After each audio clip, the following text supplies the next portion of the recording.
and there, but like that was the first time I actually started. I watched you at length, and he just like, when you called him out on it, that was freaking him out even more.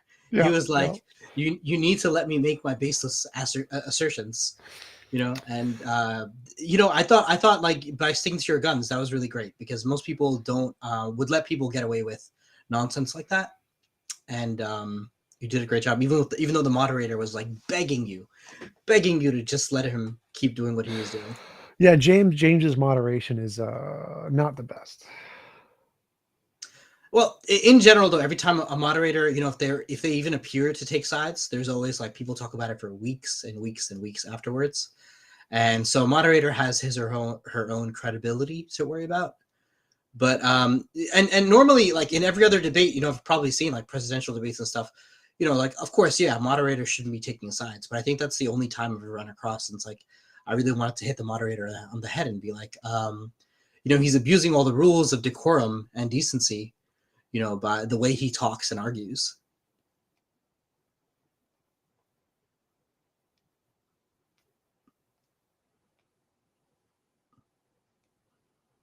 Yeah.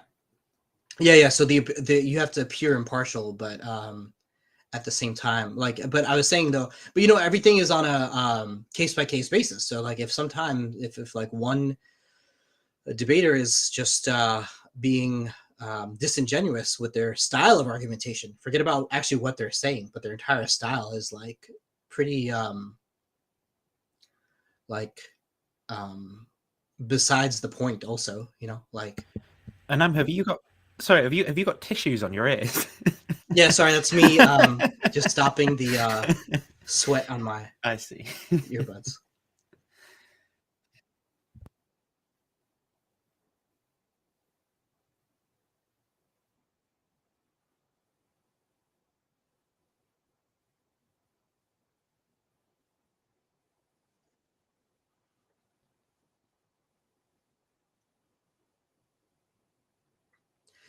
Yeah, I mean, so while we're speaking of Daniel Hakiki, like I'm a religious Muslim, but I do, I have, it's not from.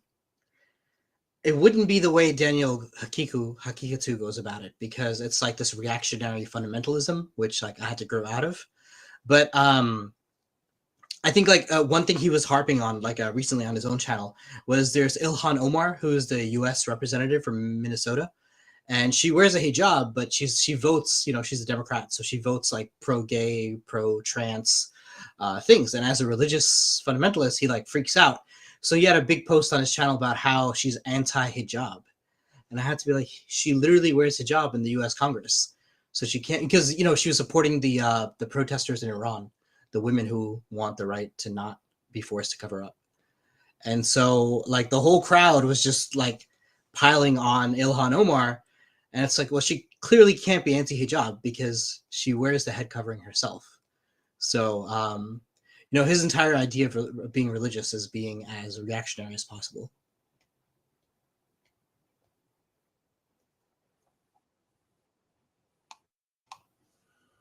Yeah, it's kind of sad. Okay, let's see if Trey Jedler will join actually, because he keeps messaging me on Twitter as well. Like every tweet I make, he's like, oh, "Let's debate this right now." So I'll see if he'll join. I've shared the link around in a few Discords and things as well. So.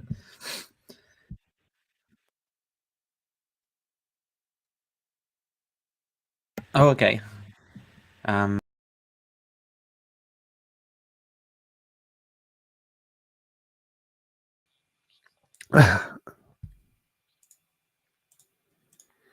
Yeah, I think it's just I had to refresh. It should work now.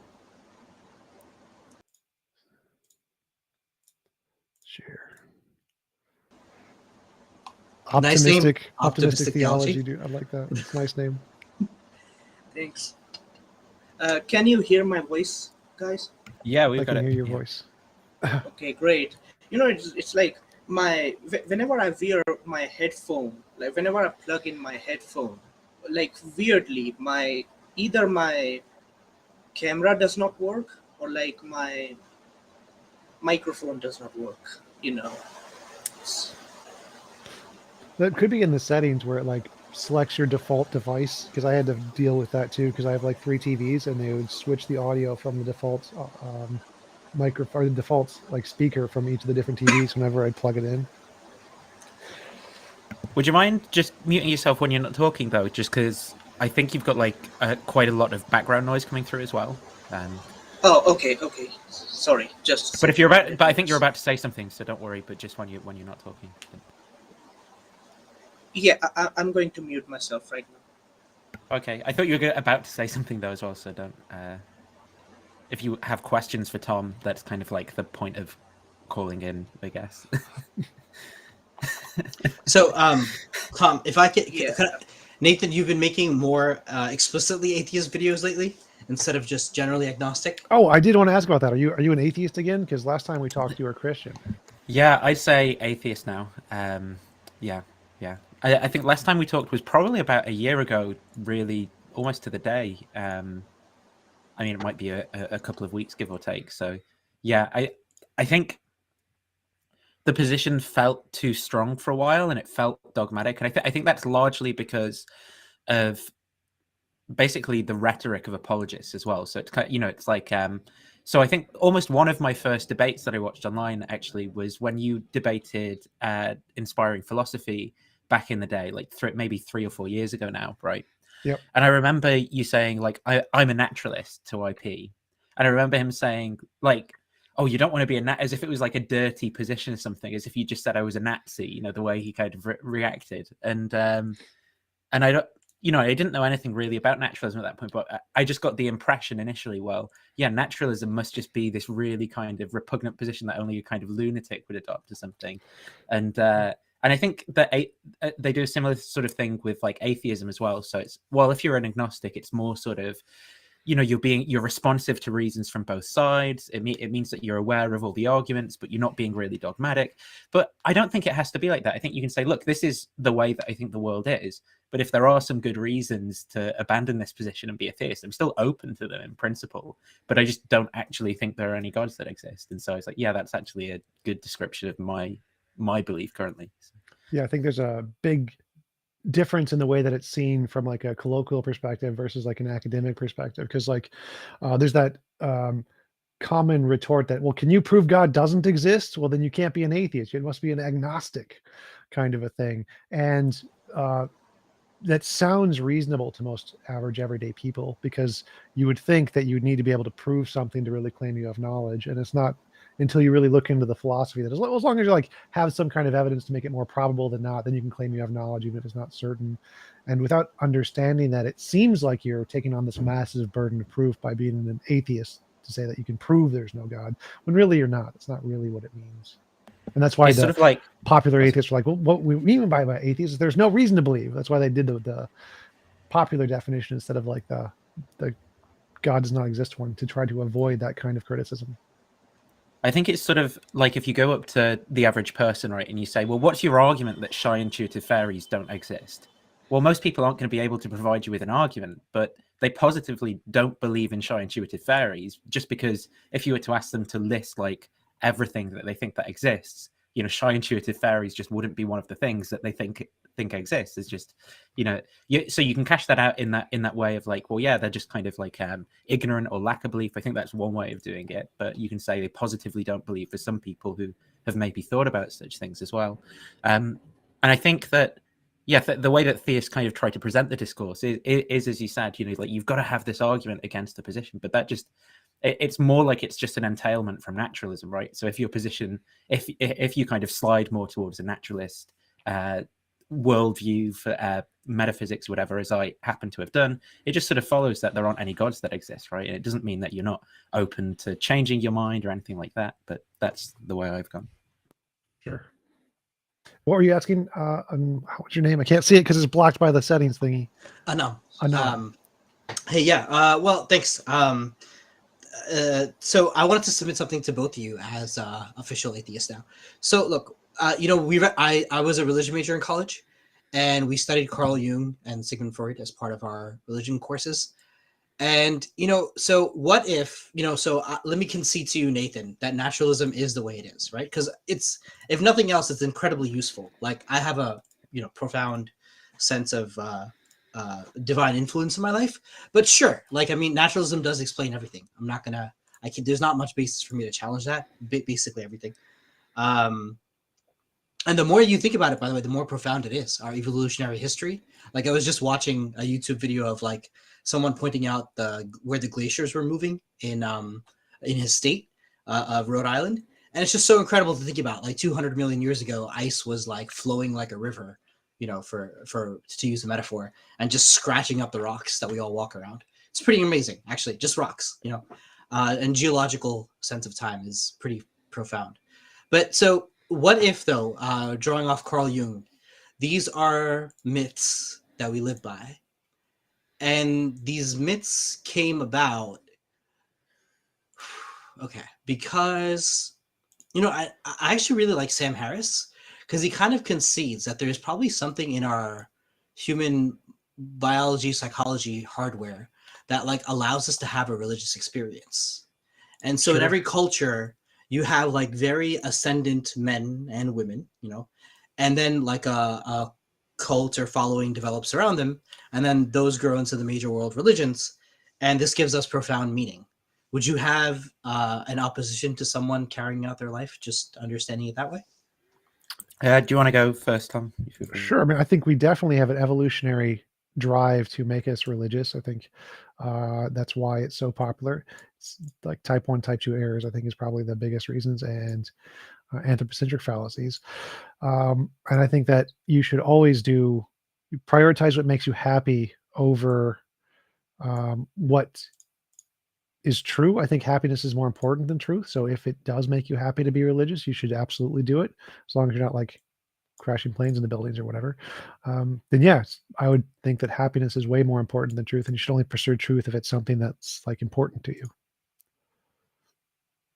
Yeah, I guess just I broadly agree with what Tom said. I mean, obviously, I think that our cognitive faculties have evolved to have like religious experiences, to see like teleological explanations in things.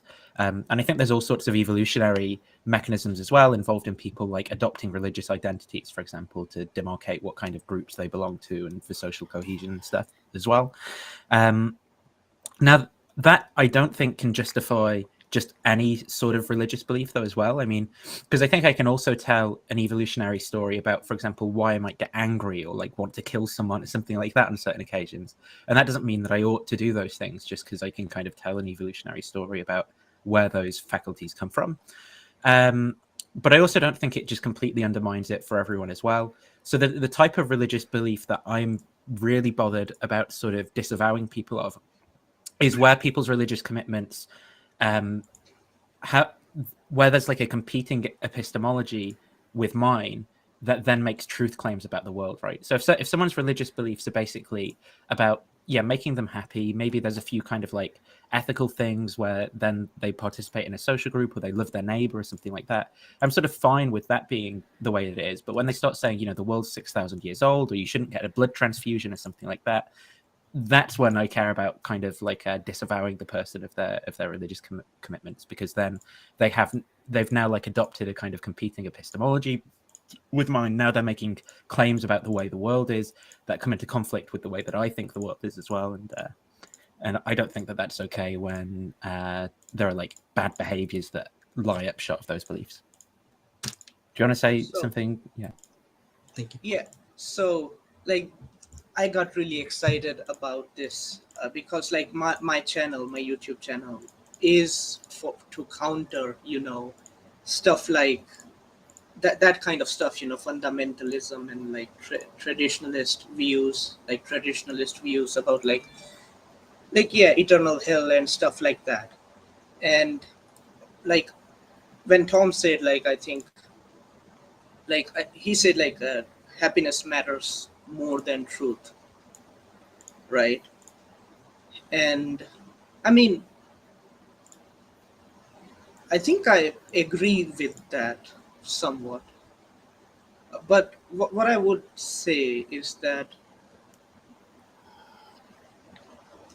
like in apologetics, there's this like they would say stuff like you should not, you know, go with your feelings or moral intuitions, but go with what is true.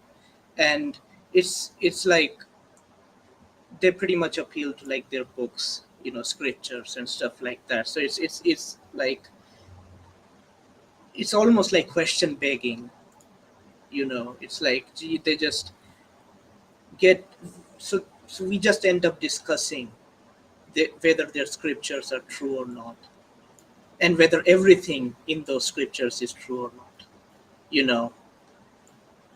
Like because if like I think Tom, you are a moderate deontologist, right? Well, I'm a moral realist, not a deontologist, though. Okay, you are just a moral realist. So do you have any sort of normative ethical view, like Yes, I think there is an objective morality. yeah, I mean that's like a meta-ethical thing, right? Like yeah, objective. I'm also a moral realist, but like normative ethical theory, I mean, like, do you subscribe more to like utilitarianism or consequentialism or like a Well, sort I of have my own version. I wrote my own model of morality, so you could probably interpret it to be some kind of consequentialist in a vague sense, where it's the moral, the best thing to do is the least involuntary imposition of will or something.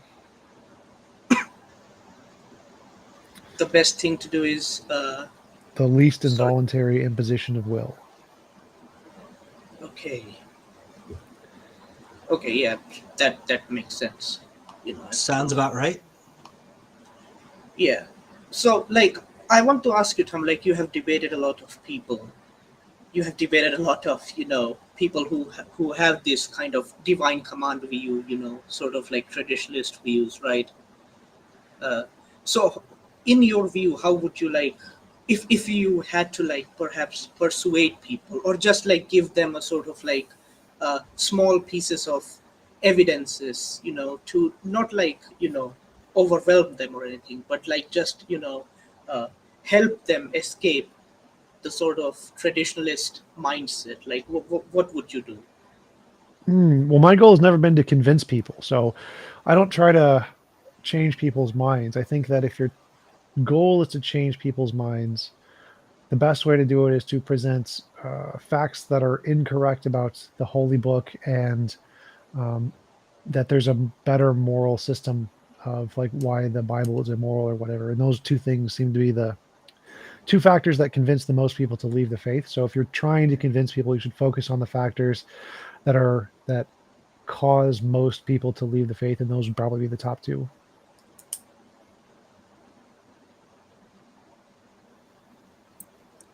Is it always like the facts that convince them? I think I've heard that like even like I think that there's a book written by a philosopher of science about how to convince people out of like flat earth and those kinds of beliefs. And facts do play a sort of role, but they are not, I think, sufficient or like enough to, you know. Well, so there was a poll. There's been several polls done of atheists asking why did they leave the faith, and it's like the top two answers by far are one is scientific contradictions with the Bible, and it was in America, so it's biased towards Christianity, but it was scientific contradictions with the Bible and reality, and the second one was moral contradictions and like LGBTQ issues and the Bible being morally corrupt. And so those are the top two reasons most people polled had left religion.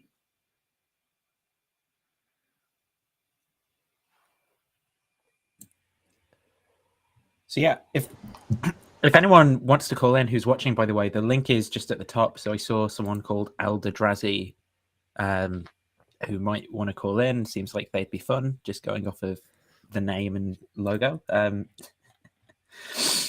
So, If I just wanted to, okay, go ahead. Actually, yes, so I wanted to ask you, Nathan, like, you made recently like bad apologetics video on like Swinburne, right? Swinburne, and some people were quite uh, annoyed by that. Like they Well, were. yeah, I mean, I think it makes perfect sense, right? Because he's someone that's not particularly been addressed. So they've kind of gone, they've been able to sort of justify why they don't hold to the sort of kind of arguments that someone like William Lane Craig puts forward in light of all the evidence against it. They've gone, yeah, that was too simplistic. That was back in the early days. But listen, now I'm off the milk and I'm onto the meat, and I've read this Swinburne stuff. It's crazy. And I think by going through that, we kind of showed how really weak a lot of Swinburne's proposed explanations are, right? And I think that is very frustrating for a lot of people. So, for example, Kyle from Christian Idealism, his initial criticism was that the series is called Bad Apologetics, and because he likes Swinburne, we shouldn't have him in Bad Apologetics, right? And it's like, well, what's that actually got to do with what we had to say about how bad his explanations are? Nothing. For start, and it's stuff like that that's basically just emotional based, really. Wait, this could be a good argument. Like somebody recently sent me on Twitter the Muslim apologist tier where you got like S, A, B, C, D were the things. And so if comparatively Swinburne is like better than all the other ones, then you couldn't call him bad, right? Because he's only like D tier, wherever else is well, like F yeah, tier. that's relatively, yeah, that's true. Yeah. I think there's such a low bar that you would have to call that good apologetics, like relatively right. But I think the point of the series is just to have a name and then to call out the ways that these arguments fail. And it's like, well, look, the argument still fails, even if you dislike the kind of name of the series that we've called it, and don't think that this person has to go in that particular series because of the name. Sure. But sorry, anyway, I interrupted the rest of the question. Oh, hello. Hey, how's it going? Not too bad. Well, yeah. What were you about to say? It is really bad, and then you went, well. Let's just say I've been better. I got a vasectomy a few days ago, so I kind of have that instinctual response when somebody says, "How you doing?" What did you really want to say? Like, what's gone wrong? So I guess it's a little rough. Okay.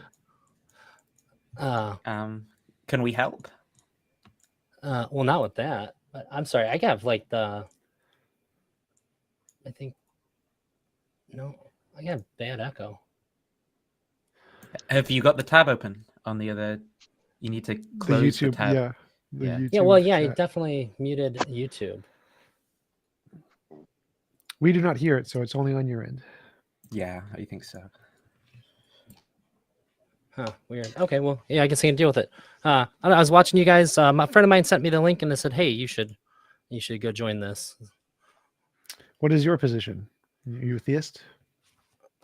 I am a deontologist. Do you believe in God? No. Okay. Well, kind of.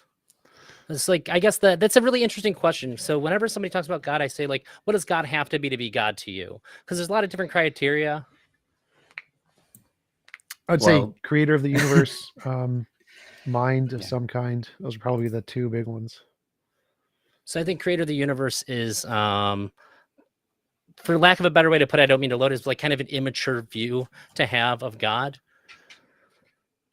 I don't understand why creating the universe rather than being part of the universe or like a collective of the so I guess the way I think of it is I'm matter, right? I'm conscious matter, and I can form thoughts and I can understand that I'm matter.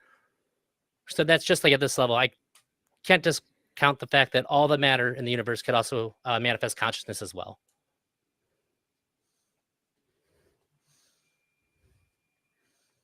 Okay, so you're like a pantheist.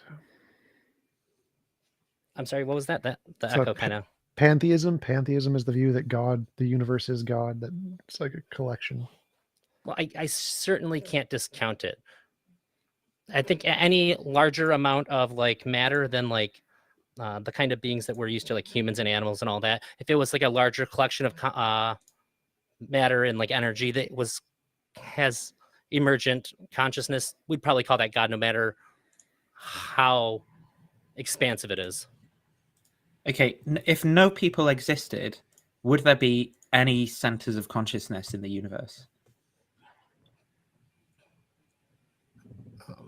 I'm sorry. Can you repeat Yeah, that? sure. So on your view, imagine that the Earth gets blown out of existence, right? Mhm. And there's no people, and there's no aliens as well, just to kind of rule that out. Would there be any kind of mind in that world? Would there be like a center of consciousness? In the world, like, I don't know. There might be. It just seems really silly to say that consciousness can only arrive at like this scaling. It seems really weird that like I would say it's probably Why less does it likely when we seem go silly? down. Well, because I don't have any reason I to mean, justify you it. maybe just need like not argue for. Do you think if I have a headache and the doctor puts a band-aid on my toe, that's like just as good as them putting like an ice pack on my forehead? No. So I guess the idea is that I know that matter, like the building blocks of the universe, whatever you want to call it, has this property that says it can become conscious, it can become aware, it can become self-aware. And I don't understand why we limit it to where we're at. It seems incredibly biased, and it seems like we're limiting the understanding of what that could potentially amount to. And we know that it's not just humans. We would certainly say that animals have consciousness as well. We're seeing things through this lens at our level, or like our scaling of existence. And there does seem to be some kind of suggestions that the universe behaves like really fractally. Like we have like our atomic structures look a lot like planets and things like that. And we see like a lot of really similar patterns throughout nature. So it just makes me, I have no reason to think that at this scale, consciousness can only exist within this like tiny little here's frame. one reason though. So the previous question that I just asked, right? So imagine you have this headache. Mhm. Are you going to put an ice pack on your forehead, or are you going to put an ice pack on the table over there? And why would you potentially do one of those things rather than the other? If I mean, isn't that just an arbitrary bias that you'd put it on your forehead rather than on the table?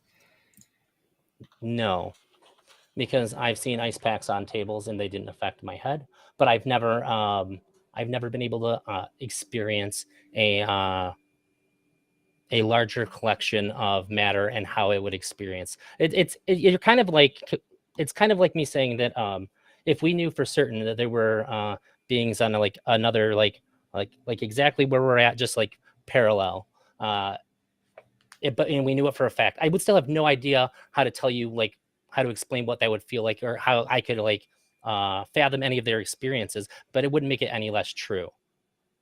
Okay, Right? I guess Just because something's not like able to be grasped by us doesn't mean it has to be disqualified. Like we know for a fact that matter has this property. Right, but just because we can't disqualify something doesn't mean that we should believe in it. It just does nothing either way. Sure. Well, my reason to believe is that I know that matter has this emergent property. I just don't know where. Hang on. Come on, you said about 20 things, and I Sorry. think we need to sort of slow Yeah, down a sure. little bit and maybe like stick on some individual claim, and then maybe we'll be able to make some progress, right? Okay.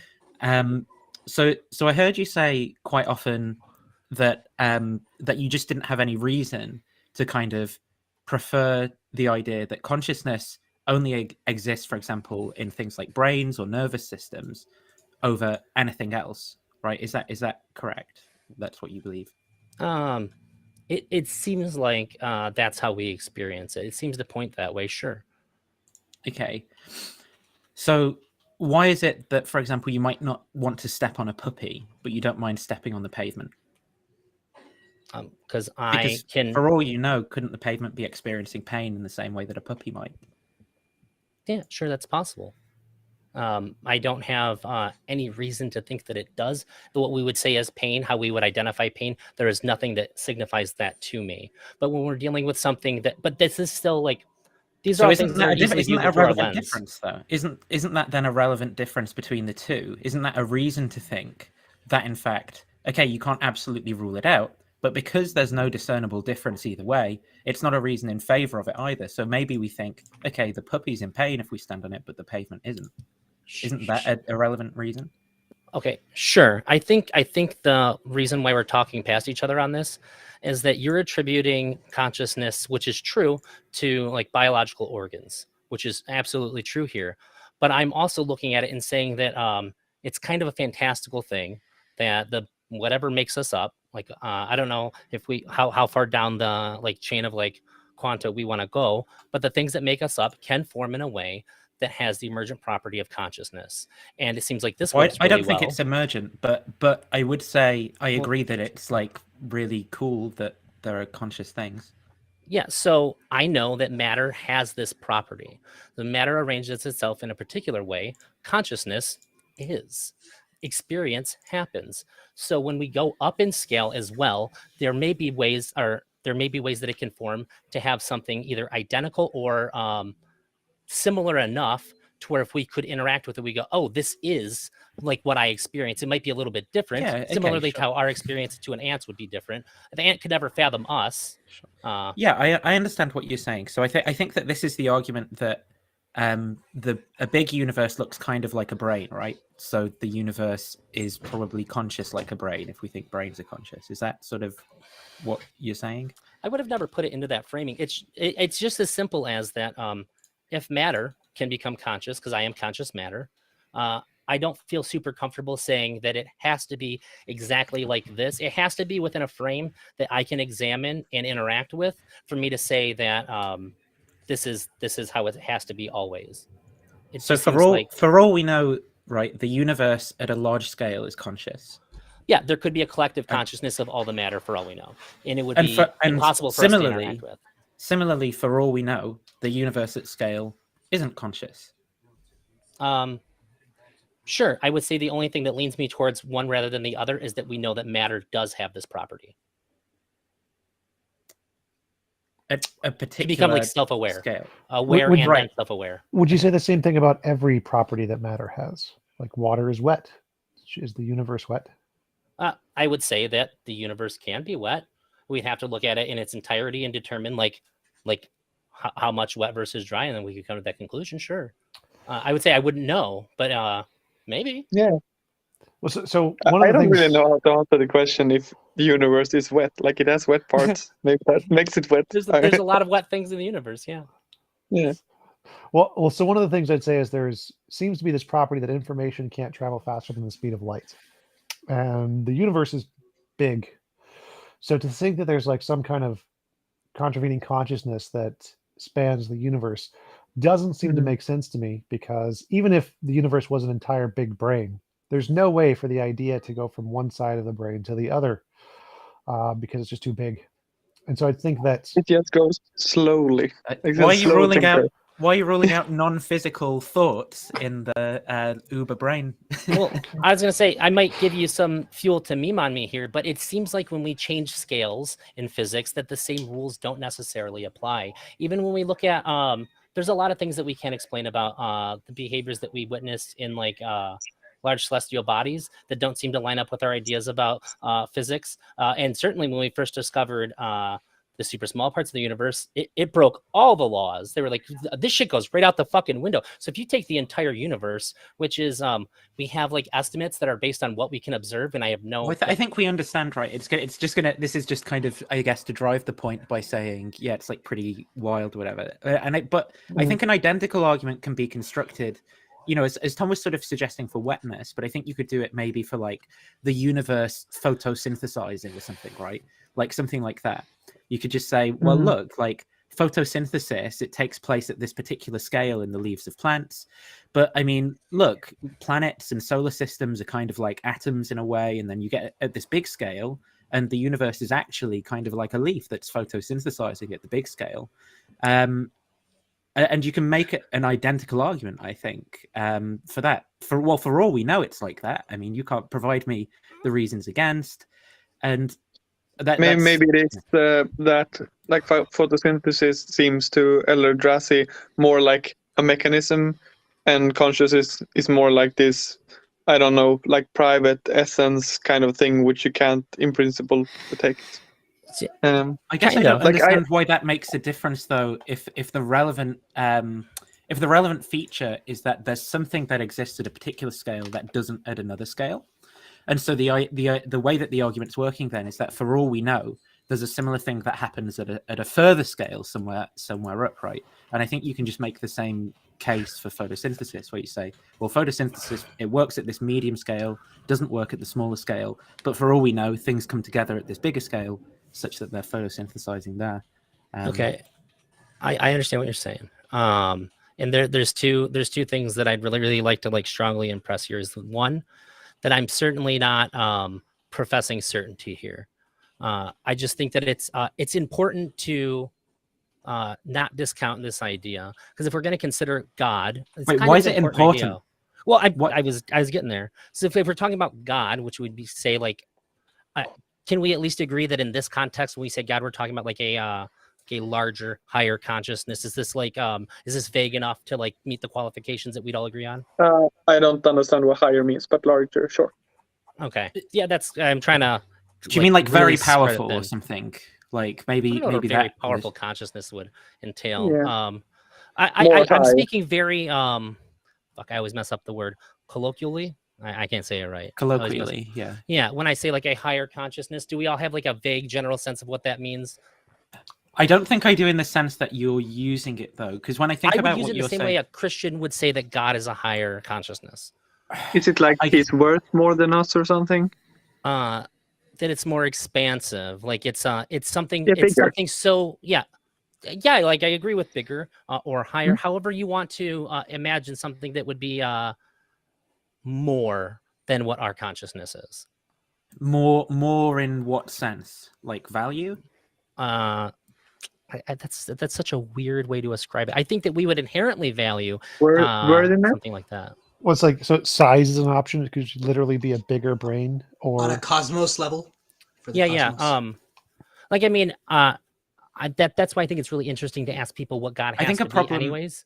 Because the So, problem like, with going the size route might be that you'd say, you know, like if you get like these giant aliens, right? Are we going to call them God? Or Yeah, like which blue is- whales? Should we worship blue whales? and they could be just really big, but also really dumb too. which is why I'm trying to see if Yeah. like there's definitely a vagueness when we talk about God, no matter what. And so, like, I'm just trying to agree. appeal to this vagueness that when I say God, you have an idea in your head of what that means. Everybody in here has some idea of what that means. Nobody goes, Yeah. "What the fuck? You just made a sound and it registered nothing Yeah. to me." No, I So- understand. I understand what you're saying, but I don't think you can get away with this given what you've been saying about your characterization of God being this kind of big brain, right? Because that certainly isn't what I have in mind when I hear the don't- word God. I sort of think of I don't like something that's sort of perfect in various ways, incredibly powerful, has various kind of desires for mankind, ex nihilo, creator of the universe, like that. I mean, obviously that you can have variations in that, but that's typically the sort of thing I'm thinking of when someone says God, rather than like a really large brain. And even when we look at brains, you know, like the vast Probably majority of the become brain is to do with like coordinating motor function, right, rather than thinking.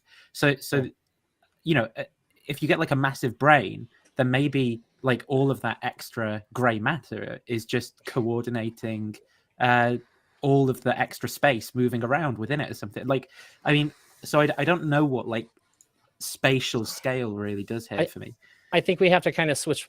I have to sort of take the position that you just hit me with and say, like, the brain is a kind of like a really silly way because it's like an if we want to say consciousness, sure. But I don't consciousness. I wouldn't think of as spatial, really. I guess, at least in the way that word is used by ordinary speakers of the language. I mean, in my theory, it obviously is spatial because it's identical to brain states. But yeah, I would say that's one of the things that makes consciousness and God so fascinating and unique to think about. Because, like, if there's anything in the entire world that is like it's as close to supernatural as we get, it's as close to magic as it exists. It is something that we could like really don't have any idea about. It is the most phenomenal thing that's like that we can imagine is consciousness. I think You I can't disagree. quite I think put your thumb on it. I think magnets are way more supernatural. Get out of here. How do they work? Like You can I only don't. think that because you're conscious. Just saying. But how do they work? But like they just move. That's insane. I mean, I'm sort of serious when I think like we just made a mistake where we placed magnets on the like natural side. Like they should just be on the supernatural side. That's they're insane. Same with gravity as well. That's pretty weird. Like, I'd go with entanglement. I think entanglement is pretty supernatural. More than consciousness? Yes. You know, TJump, you said a little while ago that you don't see how, because it's at the speed of light, you don't see how God could communicate from one side of the universe to the other. But as you know, quantum entanglement is faster than light. Yeah, but it's not information Based. traveling faster than light. So even though Yeah. it causes collapse, you can't transmit information from one side to the other. Well, entanglement That kind of is implies true. that it's no travel, right? It just is. But you can't use Yeah, entanglement to connection transfer is information from one point to Right. So Um, what entanglement is that there's two particles that are entangled that Yeah. are infinitely far apart, and measuring one will cause the other one to collapse to be the opposite spin or whatever. But it's not Yeah. like you can make it be spin 1 or spin 2. Like if you could make one always be spin 1, then you could transmit spin 2 to the other side of the universe instantly.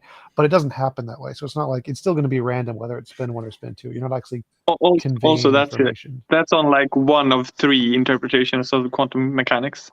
That works. I mean, we're not even sure that's the right one.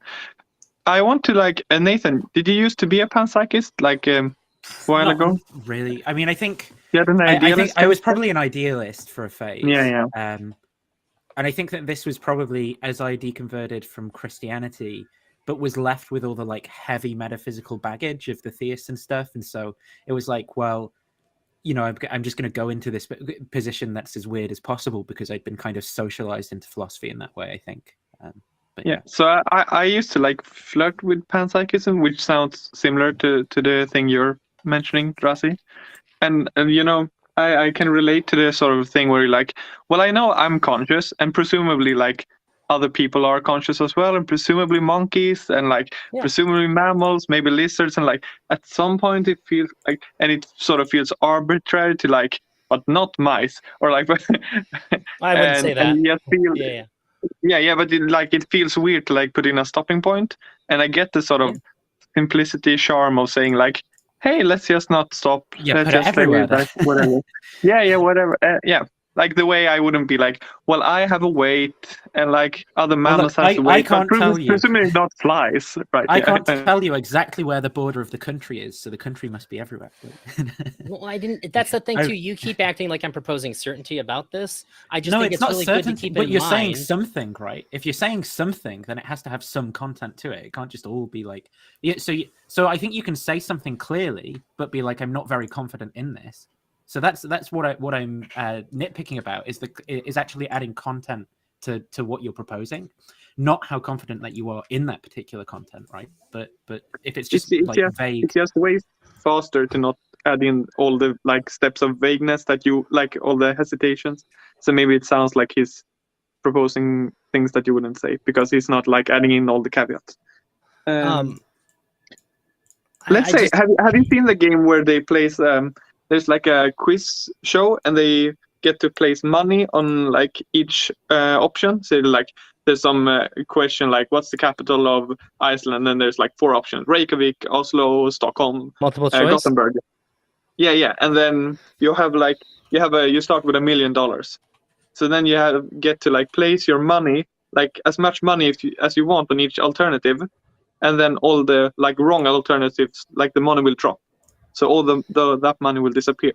So if you're really confident, you can just place all your money on Reykjavik. But if you're unsure, you could place your money, sort of split. Let's say the question was is the universe as a whole conscious? And there was 2 options, yes and no. And you had $1 million. How would you place them? Would you place most of it on yes and someone, or would it be 50-50? I'd probably hold on to $100,000. So wait, that's 900,000 yes, 100,000 no. Okay. So the thing is, when I'm talking about this, I get caught up on a lot of silly things is the universe a leaf? When it doesn't seem to be. I don't think that's silly. For all I know, the universe might be a leaf. I have as much. So what I don't. If you don't want me to call your view silly, if you don't want me to call your view silly, please don't call views that I think are on epistemic parity with your view silly.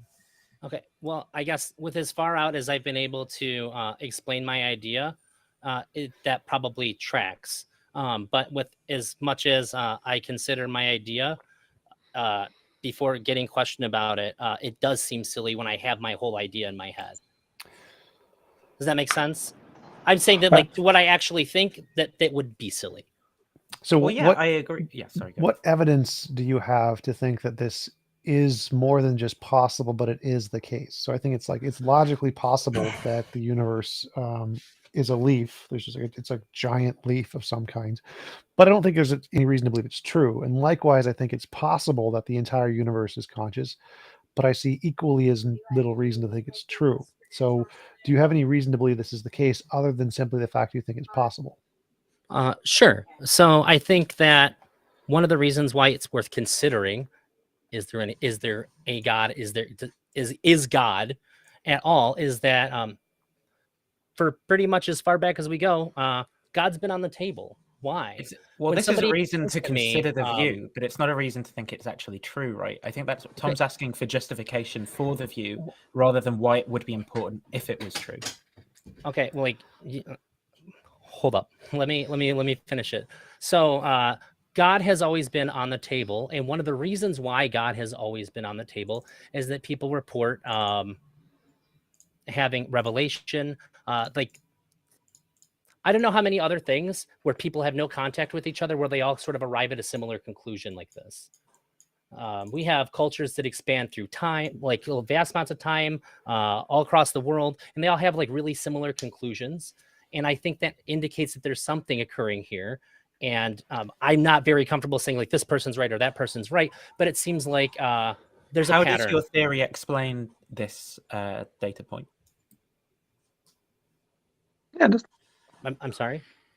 How is it that your theory explains this data point? So how is it that this sort of scaled up mind connects to any of this stuff that you're saying is kind of weird? Well, so let's take for granted there is like a collective consciousness of the universe. Okay.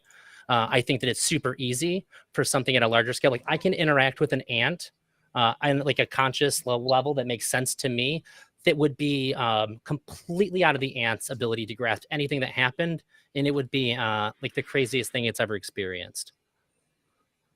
So like going from up to down, it's kind of like we can perceive two-dimensional objects. Anything that's two-dimensional can never perceive us. Isn't it? Because an ant isn't a part of me. It is different. We're talking about God and humans and ants.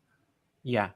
So an ant isn't a part of me. I and an ant occupy different spatial regions, and I can interact with an ant like that. Sure. What you're proposing, rather than God being a sort of alien within the universe, it seems to me, is that God is in fact the universe. So how is it? What's your proposed mechanism of how this agent is interacting at these particular places with human mind to reveal itself to them or give them a sense of something more? Like what actually is your explanation here of the data points? Wait a minute. So like, are you telling me in order to say that like my computer works, I have to tell you how the fuck it works? Like, sorry, I didn't mean to swear. Well, no. If you're telling me, right, computers are weird, therefore shy intuitive fairies explain computers. I want to know what shy intuitive fairies have to do with computers in order for them to be a good explanation of it. I think like an answer would be something like, if there is some mind, it talks to us and gives us ideas, and that's why everyone shares these ideas or something. Well, that's what I said when people explain revelation and things like that. So I thought that was like off the table for explanation since I had already proposed this.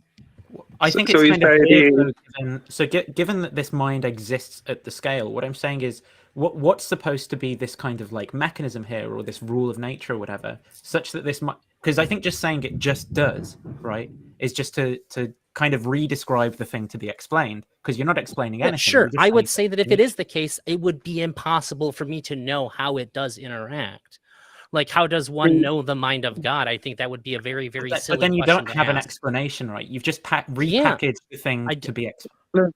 Look, I can give like a test answer, like something that I think would satisfy like the sort of question I think Nathan is asking. So you could imagine that this giant brain somehow is like poking the nerve ends of like human brains, and it can sort of poke them in such a way to like give them information that they feel like, oh whoa, like God is speaking to me. Well, I think I'm uncomfortable making I think the way my idea of how this God would function, I would be super uncomfortable proposing a way that it would mechanically work, because if it does exist in this way, I think that one of the properties that it must have is that I would not be able to understand the mechanisms by no So more than a let's third compare this as dimensional. an explanation to shy intuitive fairies, right? How is it any better than my proposal that shy intuitive fairies explain all of the various religious experiences that people have, right? So and when we talk about the makeup of them, is that something that we know to be real? Yeah. Oh, okay. Explain that to me. Well, because they're shy, right? So I never see them. So when all the times that I haven't seen them is evidence in favor of their existence. They're I think you misunderstood intuitive, the so question. I intuit that they exist. You're misunderstanding my question, I think. So what I'm Okay. saying is that there is a consciousness that is made up of the same things that cause consciousness that we know exists, or like as much as we can fucking know anything. It's made up of this. So I'm telling you what it's made out of, and then I'm telling you why I think that there is evidence for it, and it is this result over here. I'm just asking you, can you give me that for your shy intuitive fairies? I've said that the data point you've pointed to is actually evidence in favor of shy intuitive fairies, you see, because we have all these religions throughout history and people having religious experiences. And I mean, how do you explain that? Well, shy intuitive fairies, of course, because shy intuitive fairies have shy intuitive fairy society, and they want to interact with humans occasionally from time to time and cause them to have religions. It brings them a lot of entertainment to do this. It brings them a lot of joy and pleasure to interact with human societies and give people religious experiences and have them form different religious cultures. Now, you might ask me, how do shy intuitive fairies interact with people to give them religious experiences? But that's to say I have to know the mind of the shy intuitive fairies. I'm saying if there are these shy intuitive fairies, then that they're utterly beyond anything that we can comprehend. Luckily, they're intuitive, so we can know of their existence. But I mean, beyond that, it's pretty difficult. Can you see that what I'm doing is on exact par with what you're doing in terms of the explanation? Sure. Can I pose a hypothetical to you that might help explain things? So let's take for granted the Christian God exists, right? And the Christian God wants to communicate to a person. Would you say that this would happen between one? I can only imagine it happening really one of two ways. One of those ways would be to speak English into their ear. Or would it have to happen through a more subtle means? Because God does not have a mouth while he is everything. He does not have a mouth, so he cannot speak English. So he would have to communicate in a way that the person who is supposed to receive the message would receive the message in exactly the way that they intended, because they are a perfect being and capable of doing this. Which of these two do you think would be how that happens? And now nobody could ever say that, explain how the Christian God did that in this hypothetical, but the person still received the message. Does the fact that nobody else can explain it in this hypothetical disqualify it? So we'd say, no, he must speak English in their ear. I consider things that I can't understand or conceive of to be impossible, right? So okay, or just really bad explanations, maybe. Like if your explanation is like I don't even something understand totally beyond that, I can't even understand. Did it? I mean, we can compare this to something that would be closer. But just to respond on that specific point, though, of just saying, so the question was, it was like, but in this case, we know that God has in fact communicated with someone. So how would you explain that, right? And the thing is, no, I'm saying which of the two options would you think had to? I gave you the premise. This is what happened, and here are the two ways that it might have. You'd say speaking English into their ear.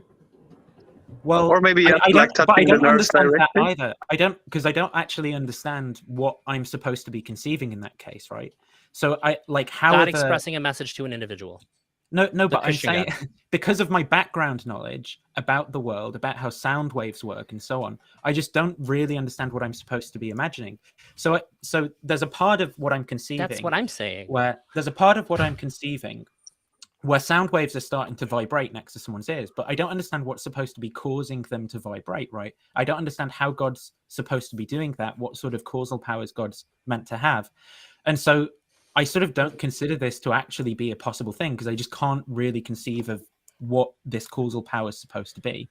Okay, then I think you should just say that you can't perceive the hypothetical where the Christian God exists and can interact then, right? Is that what you're saying? Well, I'm just saying, I'm not sure that it's actually a coherent conception what's being put forward. It's sort of like okay, fair enough. It's sort of like if you're telling me about square circles or something, right? Well, I wanted to go back to He said that because there's a consistency among beliefs of all the different people groups, why would that be the case? And I'd say that's the case for all fallacies, biases, illusions, delusions. Every product of evolution and interpretation of data is going to be shared among people. And so if I show them that optical illusion of the Rubik's Cube that has orange in the middle of both of them, but one orange one's she's really dark and one is really light. All humans that have eyes are going to share this perception pretty much universally. And I wouldn't say this is evidence that it is actually the case that this exists. I'd say because we have an evolutionary mechanism that causes us to have light cones that process light in this way, that's why they see these things. And I'd say the same thing would be applied to a god. The reason lots of people believe in a god is because we have an anthropocentric bias, type 1 and type 2 errors, that if we hear a rustle in the bushes and think it's a lion or a mind of some kind and we run away, that group survives. And if somebody tends to be more skeptical and be like, I'm going to wait for more evidence, that group tends to be eaten more. And so the group that always assumes there's an intentionality or a mind behind everything will survive more. And so there's an evolutionary reason why we think there's a god, not, which again wouldn't be evidence it's true, just like the Rubik's Cube isn't evidence that the two orange shapes are the exact same color, but is evidence that there's some mechanism in human evolution that caused us to have this particular belief be more useful than other beliefs. So why would the fact that lots of people have a belief about God give us a reason to believe there is such a thing on the universe scale? Well, I said that not only do they, without communicating with each other, but they are so very similar. Now, if you want to say that the explanation that people came up with an explanation from God because they heard rustles and bushes, and then they came up with like these mythologies that are so remarkably similar to each other. Like I've never heard a rustle of bushes and be like, oh shit, I get it. I know how this all works now. Like, why does that happen to anybody now? What's the similarity, sorry, between all of the beliefs that people have? It seems like humanity has had a consistent theme of interpreting deities, whether it be what's are the similar features between all of them? That they have for the thing that you're going to pick at me and say like they are like higher beings. They exist like not in the same way that we do. That they are mostly imperceptible as they actually are. So we have to like like use metaphor and things to like describe them. They all have fantastical, impossible stories attached to them, and it just it seems like there is a very common theme that. I guess if you want to say that that's not quite true, no deities are. So the Greeks believing like that the gods have physical bodies and live on top of Mount Olympus, right? That seems quite different from people who are classical theists and Thomists, from people who are ancestor worshippers. So, sure. I mean, I think you're sort of getting this free lunch on saying that people have all of these similar beliefs, when I think the content there is actually very different between them. And I think that's another part of some this people might well. have to interpret it that way. If you can't imagine something that doesn't have a physical form, you're going to put it in a physical form. I mean, let me put it this way. I'm not proposing that everything is identical. If everything was identical from all these different cultures, we would never have this conversation. I think that early enough people would have just been wholly convinced, would have all been on the same page, and we would right now take it for granted that whatever God that they interpreted would be God today. Well, doesn't that mean that's not a similarity? So if some people imagine God to be non-physical and some imagine God to be physical, I think actually the majority of them are closer to physical. Doesn't that mean that's not a similarity between the ideas of God? Also, I want to... When I say there's similarities, it doesn't mean... like you're just pointing out, like, well, this is dissimilar, so that takes away the part, all the other things. It means that it's similar. wrong that they're similar, right? Well, what are the things that are similar that are important for establishing the argument, right? That was my question. The things that I just stated. So one of the things you stated was that it was common in all these cultures that these gods were imperceivable. I think it's kind of easy to explain why all. Yeah, it's kind of easy to explain why all the cultures' gods would be imperceivable. On the hypothesis they don't exist. Like you can't have a culture where everyone that's thinks... not true as well. I mean, firstly, if they are perceiving them, then they're not imperceivable. But secondly, that's just not what people thought. Who thought that they're he said most physical beings that you can interact with. He said mostly imperceivable, as like you don't see these gods every day. But that's really easy to explain because like that's so easily falsifiable that like that wouldn't last long.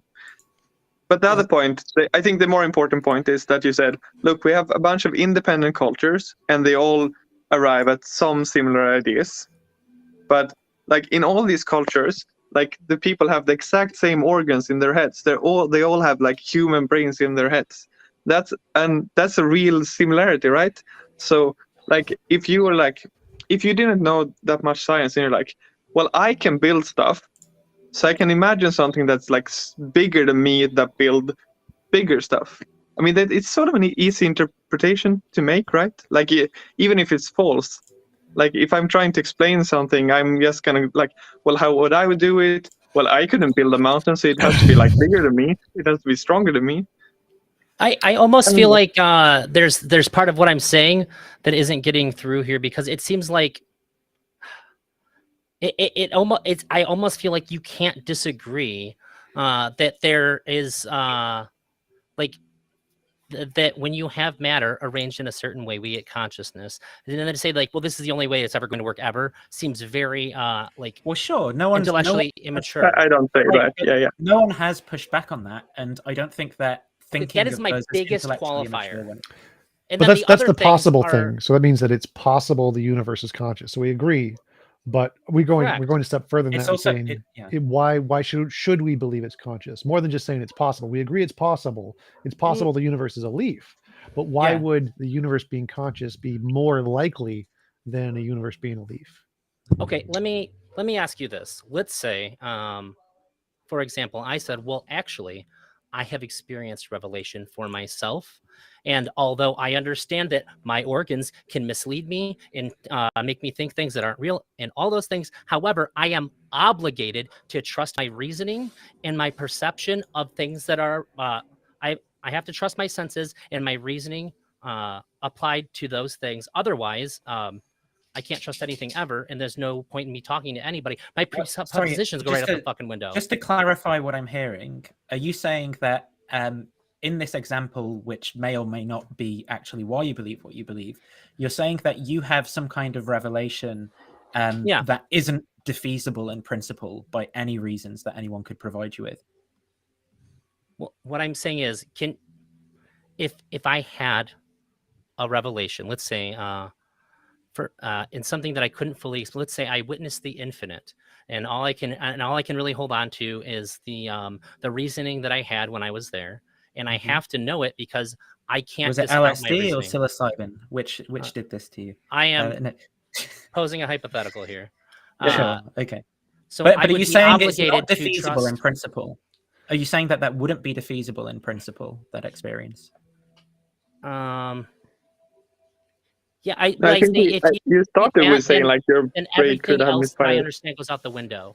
If you're telling me, well, in this one instance, so it's your not senses defeasible. and your reasoning, well, I said it is, but if it is, then everything else about my experience, like all of my experiences are now called into question, and I shouldn't be sure of anything. My presuppositions go out the window. My memories go out the window. In that very specific scenario, right? Well, then let's hope that nothing defeats that belief, because then you're going to go crazy, apparently. But in the case of all of the claims of divine revelation that people in fact have, so this would be revelation from particular gods, or people who have had psychedelic experiences and believe they've understood ultimate reality. I would say they don't have a choice but to believe them. Hang on, let me finish. In all of these cases, these people have been provided. There are examples of people who've been provided with alternative psychological debunking explanations for the experiences that they have, where it hasn't entailed that every single belief that they have has had to go out of the window in order for them to accept that explanation. I don't know if they accept it.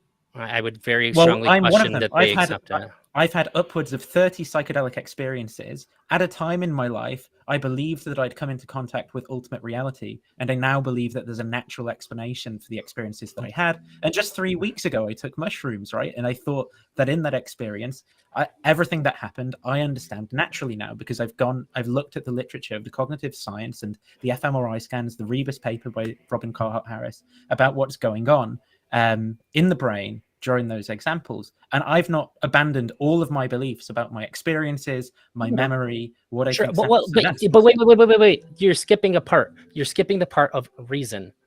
Well, I trust So my reason too. yeah, Yes. correct. You're trusting your reasoning that you say, okay, when I examine these experience that I've had through my own reasoning, I have come to the conclusion that it was caused by a drug that is known to cause this.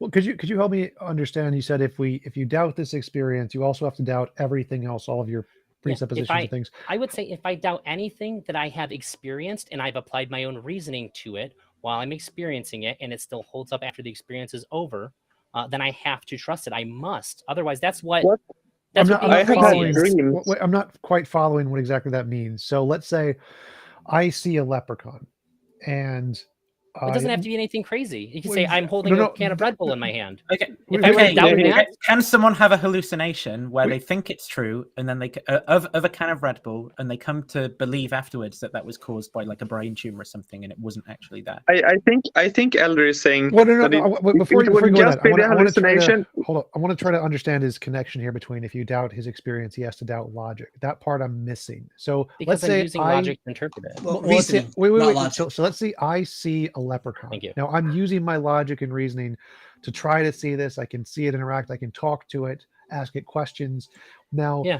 But is that using logic? That like you just go, that's a reasoning. leprechaun, right? Yeah, You just you're see it. reasoning. he meant reasoning. He's generalizing here. But even reasoning, right? You just go, that's like, what am I Right. reasoning So, about? so I don't- the question here is like, so let's say I come with some information that there's actually, I discover that there's a disease, a hallucination that's really common in humans where they actually see leprechauns. Sure. Now, if I'm presented with this information, I can doubt my experience that, oh, maybe that was this delusion, but I don't need to doubt my reason, right? I can just say, oh, I just didn't know this thing. You're applying your reasoning to the information that you now also have as well. Right. But I don't need to doubt my Okay. reasoning. I need to doubt in that case I No, you was missing apply your information. reasoning in accordance with the new information. Right. So couldn't you do that in the same case? You had this personal experience of this mind thing that's the universe, and you could say, oh, well, maybe there's this known psychological delusion that could explain that. And so I can say, maybe I was wrong about this being the universe, but I can still grant that I have reasoning abilities. I just didn't know the information at the time. So this is what I would say. If there's this disease or whatever, then I'd say that before you can make a solid conclusion on it, now after receiving that, you got to find out if you have that disease. If you don't have that disease, then you got to stick with it. So if it's a thing that's Then just everything goes out the window. So what if like every human You got mind it. has this disease? That they have like a one-off shoot hallucinatory experience, and you're not hallucinating all the time. That you have this one experience, and for some reason you have this massive auditory visual hallucination that's tactile.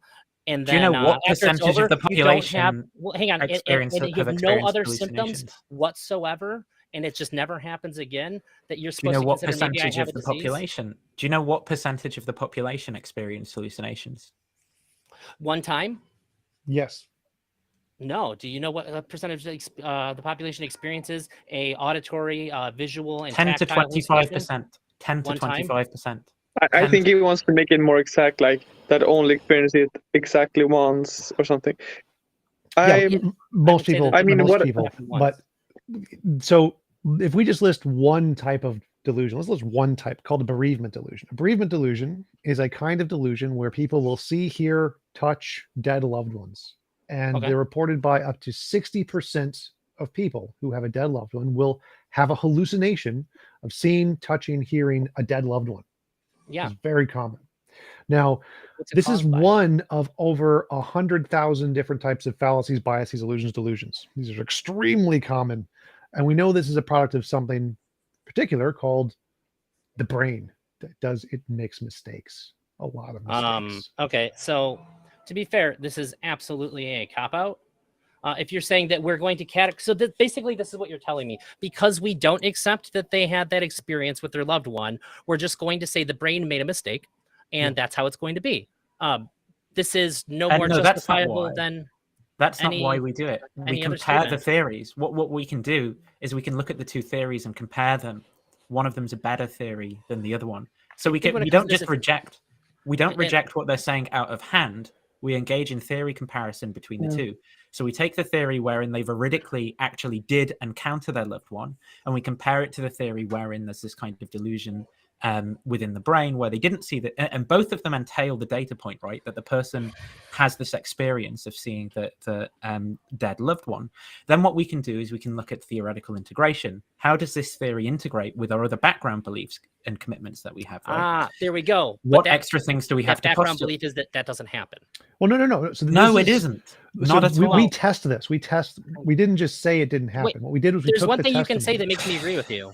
Do all these people have some sort of physiological marker that's also associated with them having this experience? Do they have like a high blood pressure? Do they have like a certain? Okay, so there's nothing that I They can have someone medically who's test for. died recently. Well, no, Okay. the similarity here is the connection between the Abdullah oblongata and the hippocampus. So it's because there is a strong sensation of emotional release from the Abdullah oblongata that is released to the hippocampus. The neuroplasticity of the brain causes an expansion of those pathways, causing them to be more sensitive, which means you have sensations of your memories bleed into your conscious experience. And so you recall these things of your family that happen very often, like your dad's reading his newspaper and this happened every morning and now he's dead. Your body, when you wake up in the morning, you don't realize he's dead. The sensations will still come in because it's habit until you'll hear them, even though they're not happening. And it's just a part of your brain that's activating because of other sensations that have happened in Is this your always life. right when they wake up?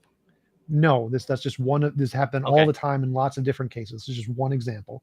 But the similarity, the physical similarity is that one part of your brain causes an activation in another part of your brain, which causes an imagined thing to be seen in your brain as a conscious experience when it wasn't. So this similarity. Why doesn't this happen? Maybe it does. Maybe Why is that right where you go to? Why don't you just stop for a second and actually engage in theory comparison rather than immediately going, well, but what about like it's look, so I'm actually trying to I'm actually trying to qualify what he says. Like, look, man, I understand you don't like the things that I'm saying. It's but not that I don't I like think them. I think I'm acting. It's that I don't like Let's let him ask the the question. biased way that you're reasoning. Go ahead, Drowsy. What are you going to say? Why doesn't this happen when what? Why doesn't this happen then when there's other huge emotional spikes then? It does. Because I've had I have had, and I've seen. Now let's try asking a question like that in the case of dead people actually appearing to people on the alternative hypothesis. Why doesn't this happen all the time when people aren't grieving, right? What does that theory? Why is it that you only ask this question in the case of the naturalized X? No, listen to me. I can answer. Why is it? Listen to me. Why is it you only ask this question in the case of the natural hypothesis and you don't ask these questions in the case of the supernatural hypotheses? You're only skeptical for one of these. Why is that? No, I'm not.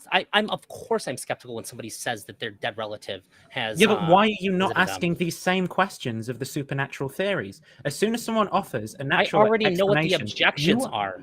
That's why. Because I already know what those you didn't know, because are. when it came to your theory about this general mind, right? You hadn't even begin to think about the various content of that theory.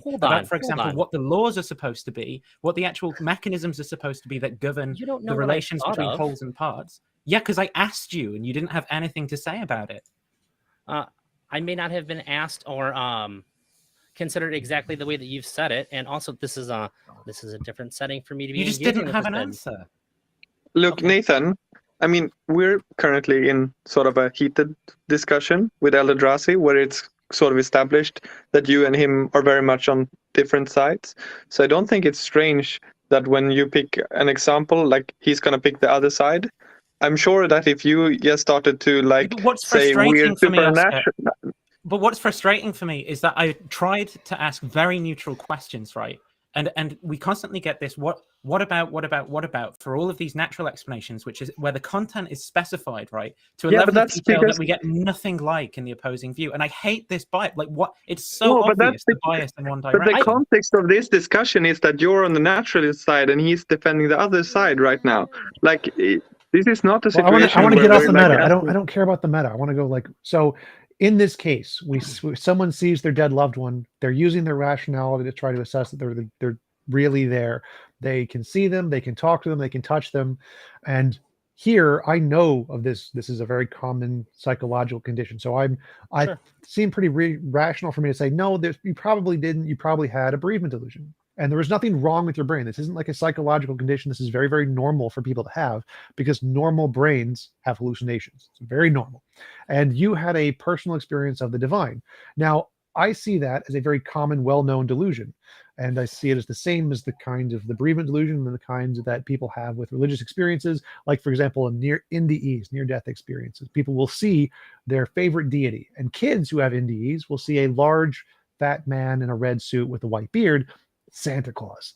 When you have an emotional experience of some kind, it can shock your brain into having hallucinations. It's very common.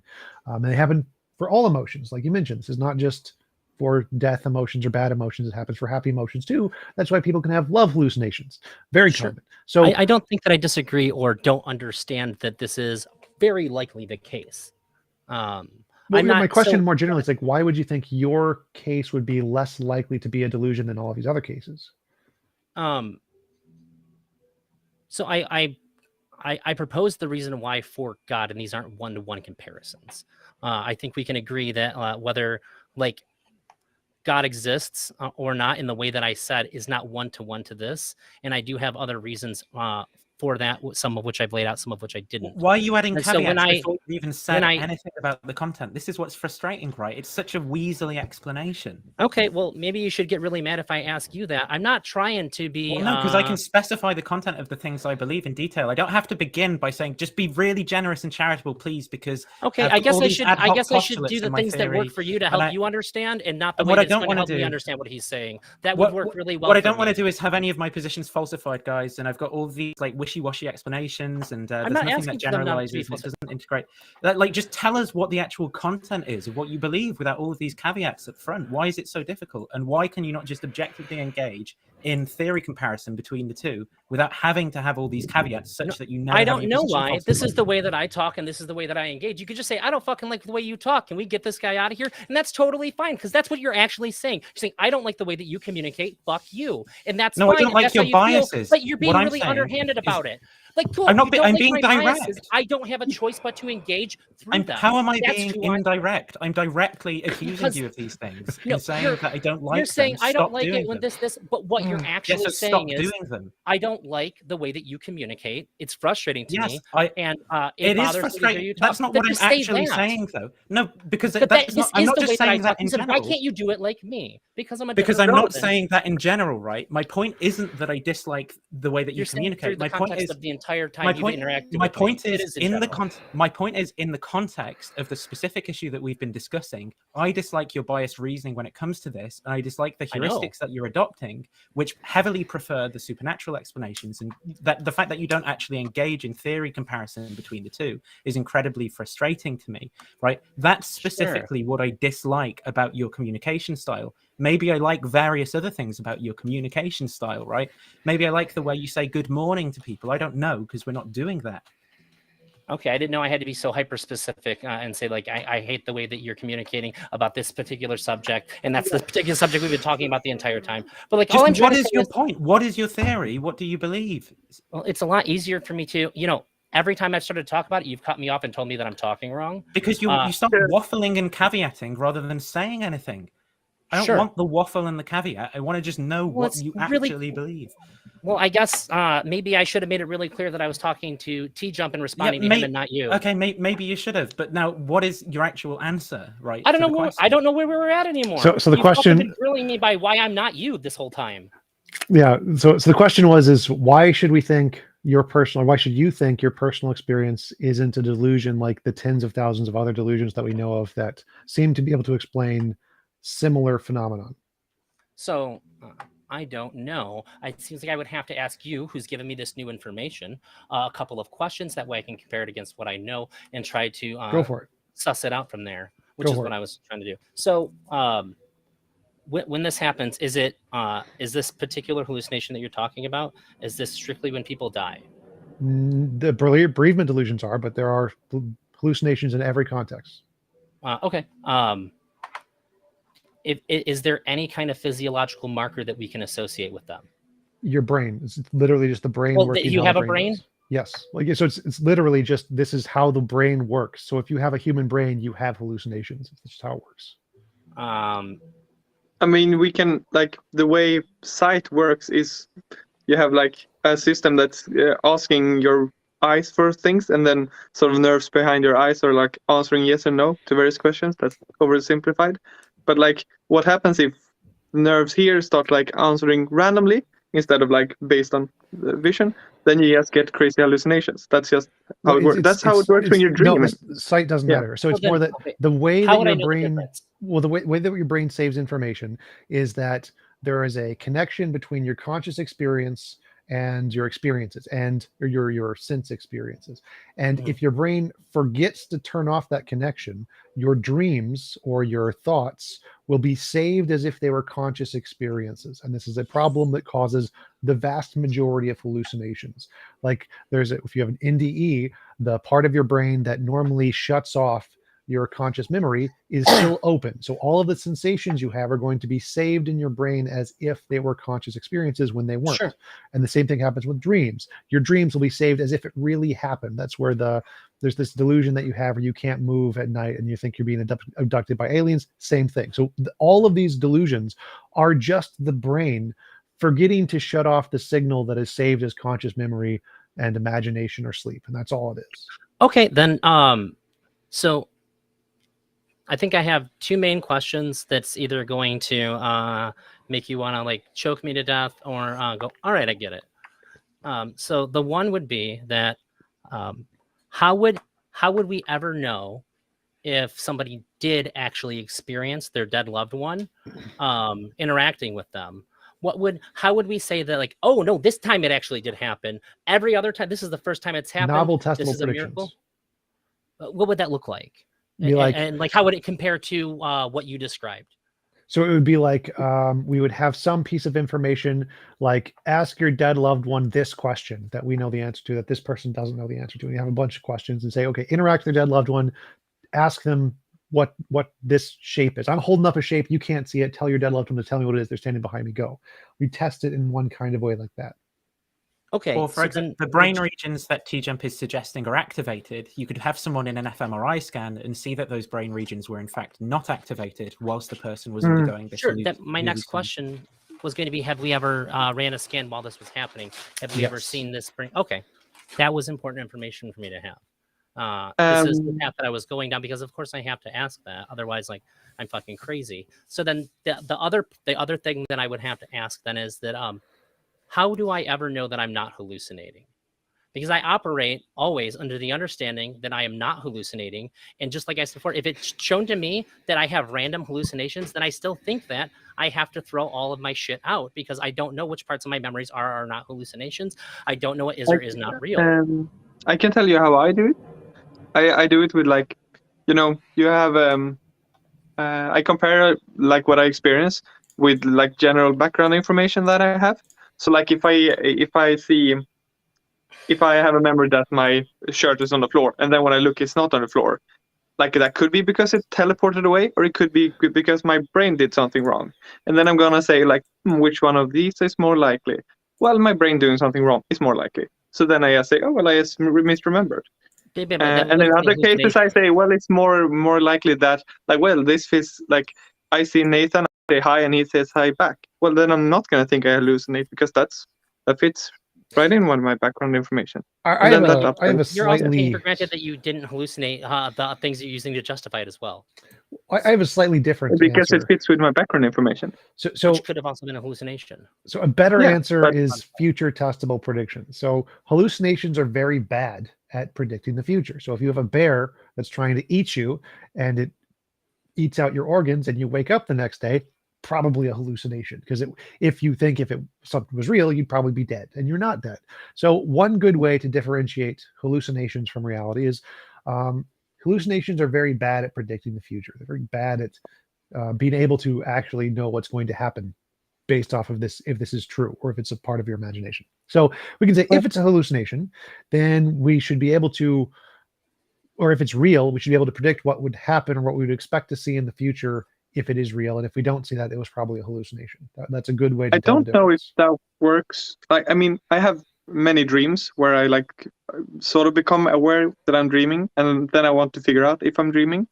And I remember like doing some of those tests. I I was flying, and I was like, well, if I'm really flying, I should be able to fly over there. And then I flew over there, and I was like, well, if I'm really flying, I should be able to do it. And I just kept dreaming that I successfully tested my predictions, and it just kept coming through.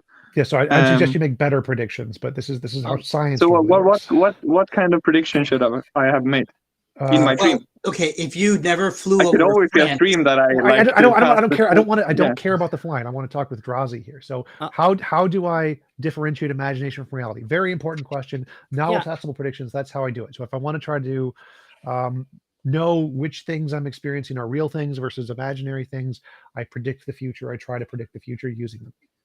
Okay, I guess one of the things that makes it a little bit difficult for me to accept it is a real example. Here's something I have actually experienced.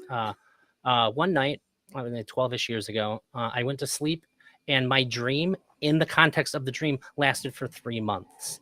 Like 3 months of dream events occurred in 3 months. And when I woke up, I missed people that didn't exist. I mourned the deaths of people that didn't die that are real, and I mourned the ethereal deaths of people that never existed to me. And it really fucked me up. I didn't really know how to handle that.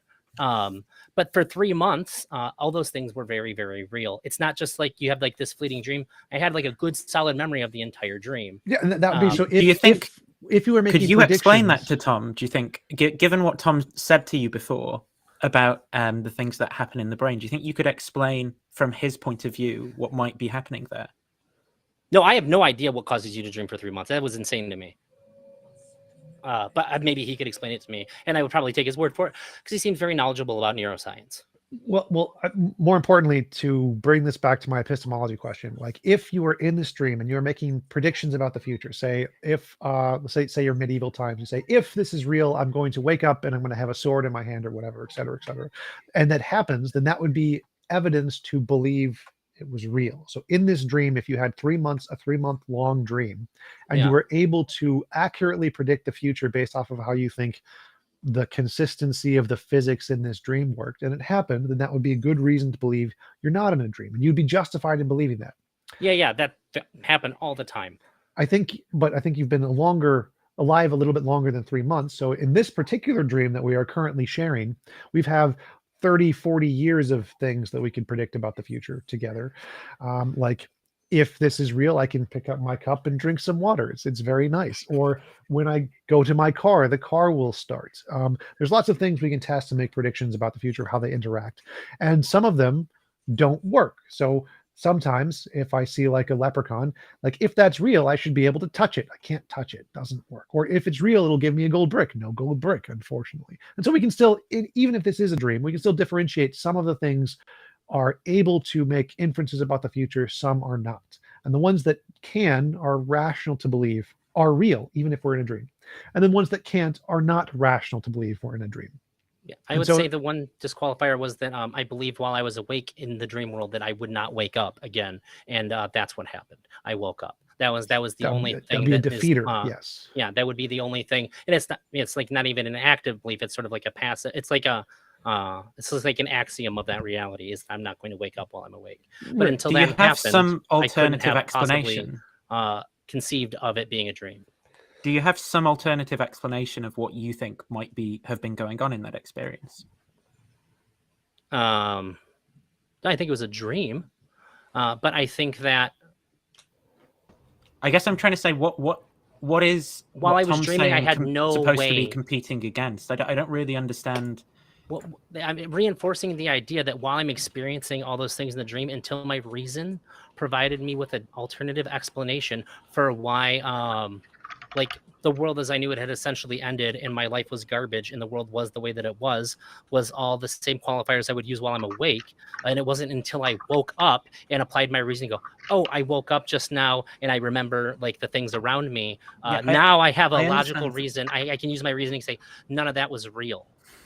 Yeah, I understand that part of it. What I'm trying to say is, are we supposed to be comparing the explanation that Tom just offered to something else, right? Is there something else on the table? No, I was just asking for information. I was laying out an example and saying, can you please help me understand this so that way I can get a little more context to come over to your side more. I think one of the things that maybe you don't but where are you? I don't understand understand about where you're coming over from. That's can I explain? Yeah. Well, So Drassi is worried that we're too skeptical and that we're too willing to call things hallucinations. And he's saying, look, I don't know, like, why aren't you just calling everything an hallucination? Look, this time I dreamt for 3 months. So like that was all hallucinations. Should I just believe that everything is? And he sort of understands that you're more skeptical than him, and now he's saying maybe you're like insanely skeptical and I can't, like, that's a silly bar for other reasons. Yeah, so I understand that point. And I think that, the clear answer to that is that we don't just assume that either everything is a hallucination or it's not, right? It's that we trust our faculties until we have some reason to, in fact, doubt them. that's what I said. And then in the case of, for example, if we've ingested some drug or we've had a knock on the head or whatever, and we find out about that provides us with a reason to then doubt that experience. But that doesn't mean that we doubt every experience, just the ones that the particular event is pertinent to. That's what I said. Or- And if your reason for or- doubting it is that you had a religious experience, then that's just sort of like self-fulfilling. Like, oh, if you have a religious experience, then you had to be hallucinating because you can't have a religious experience unless you're So- hallucinating. I do want to jump in here. So the reason I brought this Sorry, up was like, name. even if we're in a dream, there are some things in the dream that it's rational to believe, like the things that can predict the future. And there are some things in the dream we should think are imaginary if they aren't able to predict the future. So we can say we're totally in a dream and that's fine. But if we know that there are some things in the dream that are unreliable, we shouldn't trust those things. Those are bad things to trust. We should probably think they're imaginary. Those are probably dreams of some kind. And so But that's not how it works. What? My most memorable dream of all time, I stepped out of a house. I called the police because it was like a haunted house. And as soon as I stepped out, I said, you got to get in there right now. And I turned around and there was no house attached to the fucking porch. I didn't go, oh, I must be dreaming. I just felt abject horror. And that's why it's like one of the most memorable things I've ever experienced in my entire life, because that shit don't happen. And I was just at a loss, and I What doesn't happen? Sorry. You don't step out of a house and then turn around and the house doesn't exist. Right. But it never, like, but the thought in my dream never occurred to me like, oh, obviously you're dreaming because this is impossible. It was that, oh my God, I have no explanation for what just happened, and it's shattering my reality right now. Okay. And do but you not in so experience many that in words. this reality very much? No, but what No, I'm saying so is that in while you're this reality- experiencing something, In this reality, we have a lot stronger cognitive faculties than in dreams. Like if you did Yeah. have your full cognitive faculties and that happened, you'd probably be like, this is a dream. I do that all the Yeah, time. But I would be able there's to there's tell that actually I a can't trick. fly. If you're in a dream, if you want to recognize you're in a dream, try to push your finger through your hand and it'll go through and you'll recognize you're in a dream. It's a really cool trick. But oh, I do the lights. You can't. Lighting doesn't change in dream. So if you flip on and off a light switch, the lighting won't change. well, they actually do in my dream. That's actually pretty cool. But Oh, separate really? topic. Yes. I've yes. read this. That's very interesting. That's a future testable prediction. Good job. It is. But Yeah. like in this reality, we can test things. Like if you say there's a house behind me, and when I turn around, the house will still be there, because we're in a reality, then when you turn around and it's not there, that's a pretty good reason to doubt your reality.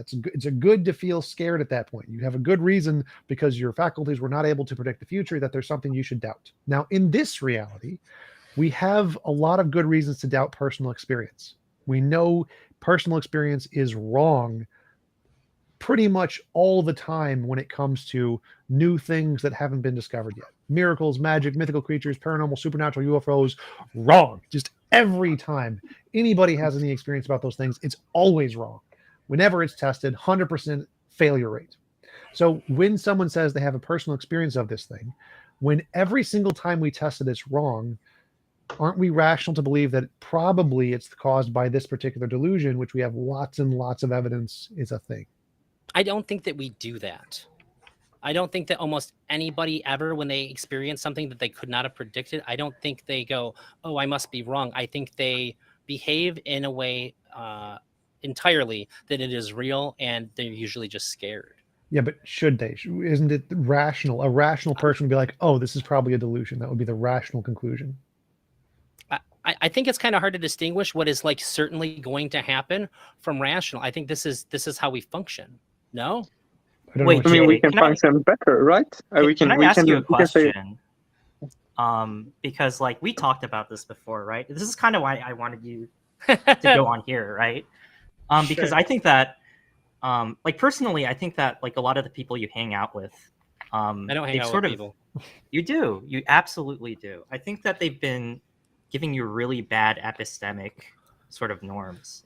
And so can you give us the example of like you looking under your bed? Because I think this is like a classic example of, I would say that you were rational the first time, right? Because you were just digging into your background beliefs, and we tend to see things in the dark that we don't like usually see. And so that's going to be a good enough reason to believe no one's down there. But you said that in that situation, it's the case that you're totally irrational the first time. So can you explain that to everyone?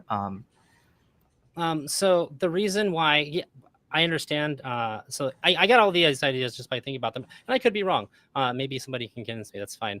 The reason I started down this path of thought was that I was at a house and I heard laughter from the bed below me, and I was like, "Oh, that's weird." So I went to go look, and there was nothing there. And the thought that I had was, I must have just been hearing things.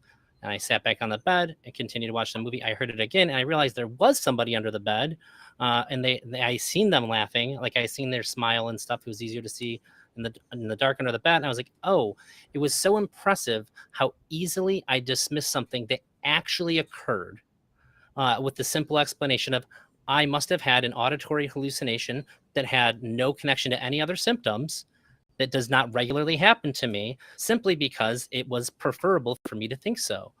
Well, I don't think preferable. I think what you mean by preferable there, you have to be careful about, right? So Well, you might say that given. Mean. So, are you saying, right, that given the low prior probability that you might put on there being someone under the bed, that the evidence of hearing the laughing wasn't strong enough to overcome that low prior? And push you over the edge to fully believing that there's someone on under the bed. Is that what you're saying?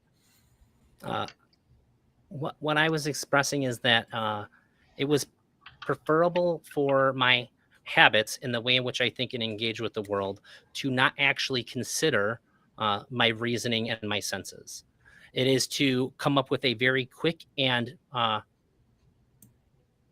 casual explanation. Are you using preferable to just mean what you like? I think it's like what my like subconscious process is like. This is the thing that it prefers to go to. It's simple. There's not a lot of work that has to be done. I don't have to have any pause.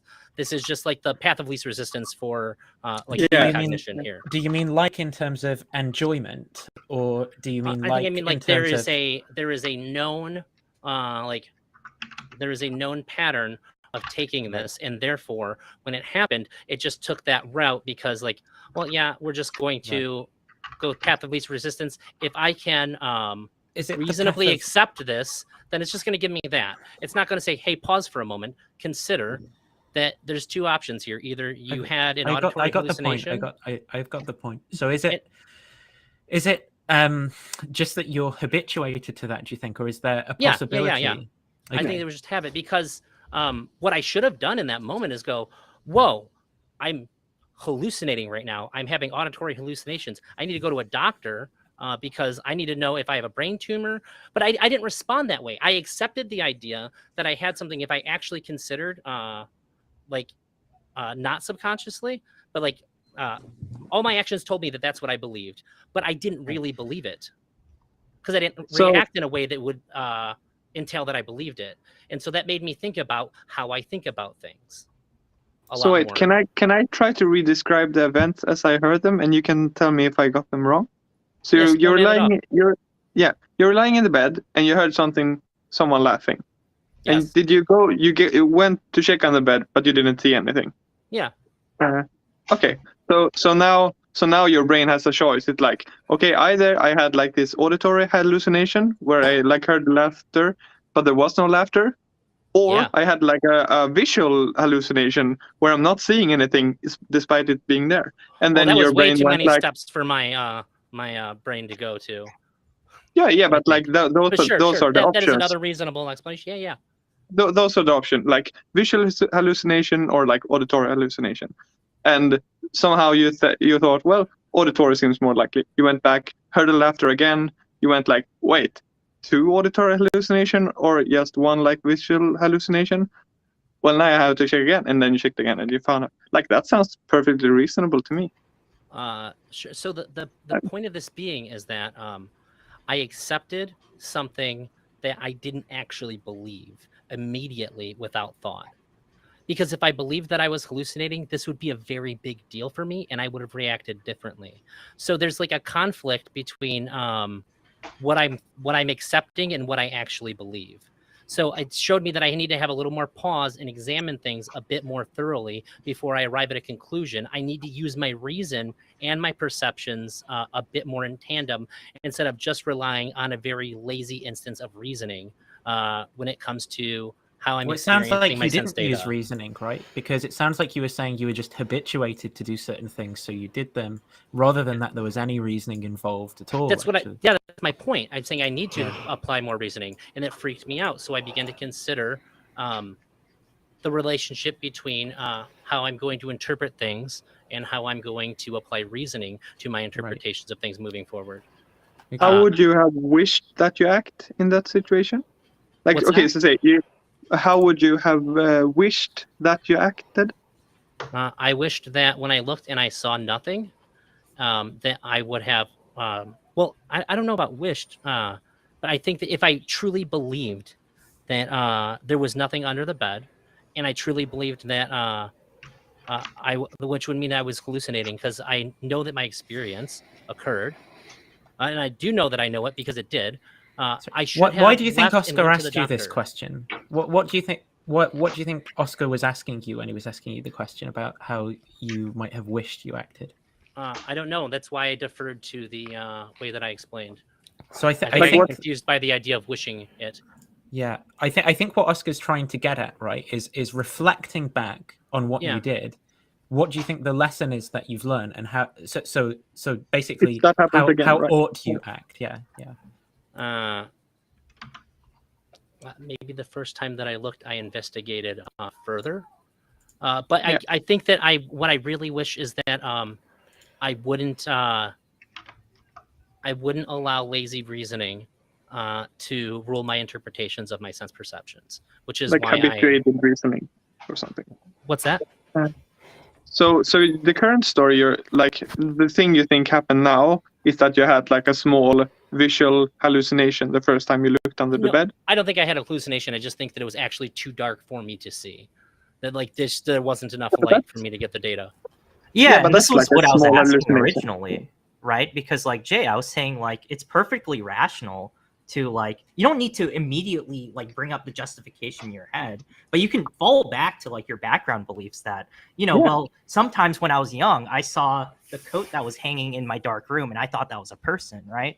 But then it wasn't a person. And this has happened to me like 500 times. So I know it's the case that like that sort of reasoning process works. It's fine, right? But the and I problem don't is get that why I you didn't think actually that's... believe that, though. Because if I actually believed that I was having a hallucination, I am taking my ass to the doctor and making sure that I don't have something very wrong with me that might maybe kill me or disable me.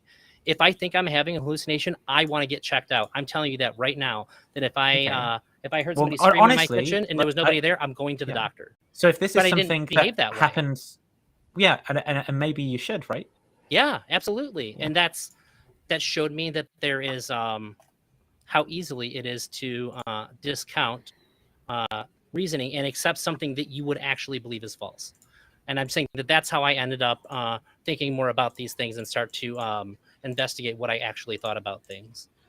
I'm led having me down trouble to the path where I'm at now. That was what Max said to me, and that's what I was responding to. Yeah, I understand. But what I'm having trouble with, I think, at this point in the conversation is just understanding how any of this like really connects to the original point. So I was asked a question. Well, I understand, but you weren't asked a question in a vacuum, right? The conversation took a number of steps in that direction, which is how we ended up. Max came in and asked it. No, I know Max came in and asked this question, right? But the reason Max came in at that point and asked that question was because of things that were happening before then, where you were talking about the way that you would question your own rationality, or do you disagree? Sure. Yeah, Jay, I'd say if you're saying why are we talking about this, I think just yes or no, please, just yes or no.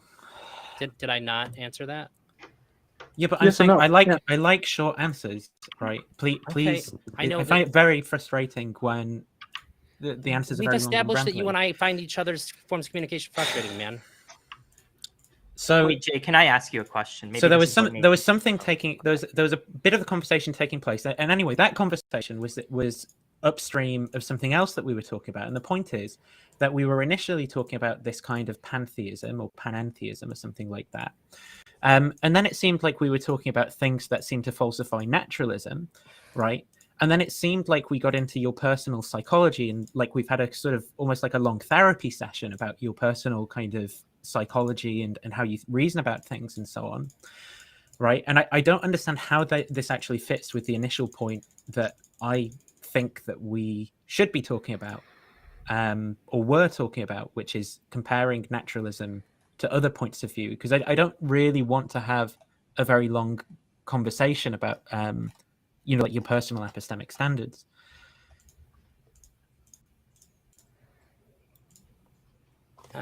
I think I would need to have you ask this a little bit more clearly. You spoke for like 2 minutes straight, and I'm not exactly sure. What Okay, you're getting well, at I'll here. do that then. How There's does a this couple fit ad homs in there, into too.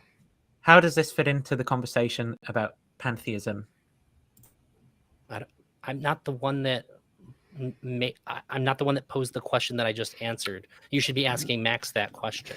Let me try this. So if we went to the doctors and we talked to people about their personal experience of a god, would doctors say that they had an actual experience, or would they say, oh, that's probably one of this 10,000 delusions that we have? Which one would they probably say?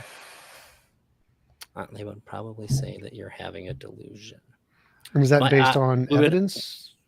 I think that it's based on an assumption, and then applied to that assumption is then going to be applied to the evidence. Because if somebody actually did have a religious experience, the doctor is going to say the same thing. Right, but then you'd say that if there was actually this religious things and people were having religious experiences, you'd want to do tests. You'd want to like demonstrate it in a lab of some kind, novel predictions. There are ways to show it was real, but since we I don't already know if there would know, be, well, if the because I experience don't know was what that looks like. Well, science, is what it TJump, looks like. if I could offer, you said you wrote your own. Well, you have your own thesis on morality. Yeah. That's. I mean, I'm not accusing you of anything. If anything, but that's one of the signs of schizophrenia. Like schizophrenics, Everybody's wrong but me. they write this like 500 long page essay on the meaning of life or something. Sure. And I've written a treatise of my own. It's kind of funny. But anyway, like the thing is that we'd investigate a lot further. But yeah, there is actually no difference between a diagnosis of schizophrenia, and a religious experience. Like we can't really make a distinction of it. There's no like medical boundary guidelines of when you're having which. Yeah, there are. Schizophrenics are very. It's a harmful thing to have because it can impact your ability to function in society. That's why religion isn't classified as a delusion or a disease, because it isn't harmful in society. And so there are many different things. Like ADHD is considered a disorder because it's harmful in society. If it wasn't harmful, it wouldn't be a disorder. So disorders are classified by how harmful they are in society, and religious experiences aren't. And so that's why they're not considered a disorder. Schizophrenia is. That's why it's considered a disorder. But I'm not. Yeah, like, if your dog is telling you to kill someone, that's a problem. yeah. Well, even if it If was your dog happening, is it's still a telling you to problem. help people. But Drazi brought up a good point there, which was that yes, we would classify pretty much everything as a delusion because we have an overwhelmingly disproportionate amount of evidence for delusions, and we have no evidence for religious experiences being true. Now, if we had some amount of evidence of religious experiences being true, then we'd say there's two possible candidates, and we try to find some way to distinguish between the two. But right now, we have zero evidence in 2,000 years of history of religious experiences actually ever being veridical. And so there's a pretty good reason for scientists, doctors to say that was probably a delusion, because we have lots and lots of evidence of delusion and no evidence of real experiences yet. And so it seems like from the perspective of somebody who had an experience, you would be... I didn't say that I did. It Clear. wasn't specifically about you, just Okay. anybody. So if I had an experience, if I had a religious experience, I would look at the evidence and be like, okay, so lots of evidence of delusions, no evidence experiences are real. I would want to go beyond my experience. I wouldn't just trust it. I'd be like, okay, so I need to find some way to confirm this is real because right now all of the experiences provided have been delusional. And so the only time it would ever be rational to believe that experience is once you have applied it to some kind of extra standard and confirmed it to be real, like novel predictions. Like you could say, if I believed I had an experience of this guy named Bob, and I pray to Bob for a gold brick and a gold brick appears, that would be phenomenal evidence. You see, test the gold brick, be like, bring it to the bank, see if they give you money for it or whatever, and then pray for another one. If another one comes, that'd be great evidence. So now you have like a really good verifiable way to trust your experience. But if your experience is of the kind that everybody else's experience is, the kinds that have always been proven wrong, it wouldn't be rational to believe the experience.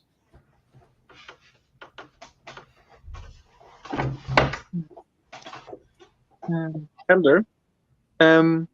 So when I see stuff, I think I compare it to like how common I think this is given my worldview. So if I see a dog, I just go like, that's probably a dog. If I see a dragon that turns into butterflies and then like explodes away, I would say probably a hallucination.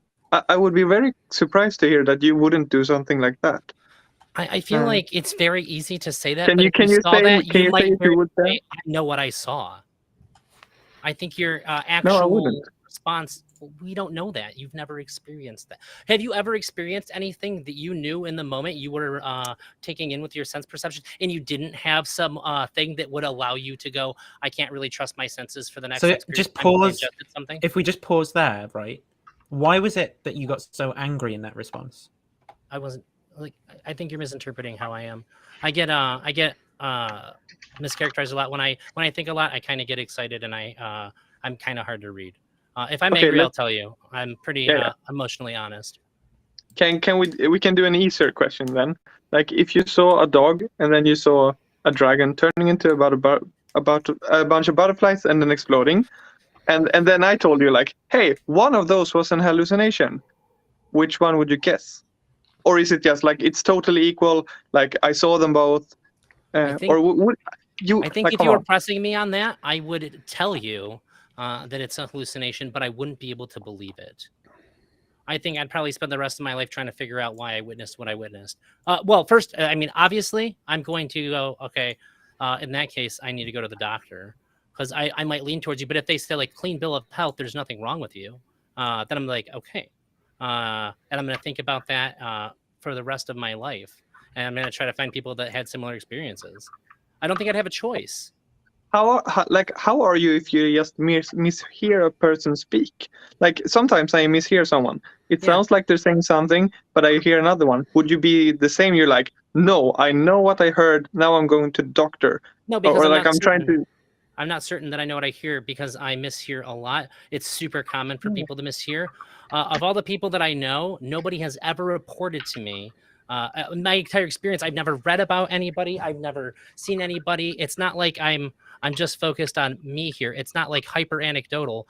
Like this is not something that happens. This is not something that's reported that people say, I seen a dragon explode into a bunch of butterflies. I got a good example for you. So in history, there's lots of cases of miracles in historical accounts. Most historians prior to like the Middle Ages and before have magic, miracles, mythical creatures, all of those in their accounts. Now, from our perspective, we normally think they're all fake. Like the consensus in history is it's all fake. They just made it up. But if we discovered like a unicorn, like a fossilized unicorn or something, we'd go back and be like, oh, that could be real. Maybe because there's actually evidence that unicorns existed. And so we could say this account, which was most likely a figment of their imagination, was actually corresponding to something in reality. But if we don't have that unicorn, no fossilized unicorn, the only rational explanation is they had a delusion. We can't like assume that there's going to be a unicorn. We should probably conclude it was a delusion because there's lots of examples of delusion that explain the data, right? Sure, yeah, because I'd be trusting my own perceptions. I guess the thing that I'm leaning on a lot here is that the individual has to trust their reasoning and their sense perception. The individual does. They didn't have a choice. The reason why they believed there was a unicorn is because their reasoning and their experiences came to that conclusion. I don't think that you get to choose to just ignore it. So let's say there's two people who see a dead loved one. One is a peasant from the 1300s. They see a dead loved one. Now, using all of their background knowledge, they think they're actually seeing a dead loved one. And now we show it to a professor today of neuroscience, and he sees a dead loved one. Now he knows what a bereavement delusion is. He knows this is extremely common. He's like, yeah, that's probably not my dead loved one. It's probably a bereavement delusion.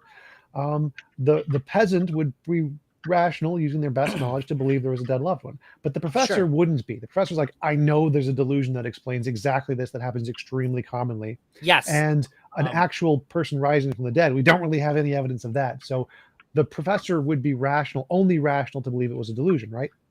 Yes. And then here's the thing. I really love this example because you take these same two people and now say that a dead one actually visited both of them. They're both going to think the exact same thing in that scenario, which supports what I said, that you What's have different between to the two trust your cases? reasoning of what the people.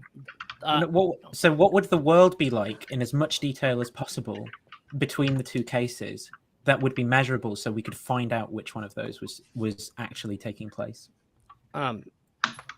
We would have to go based on what those people said.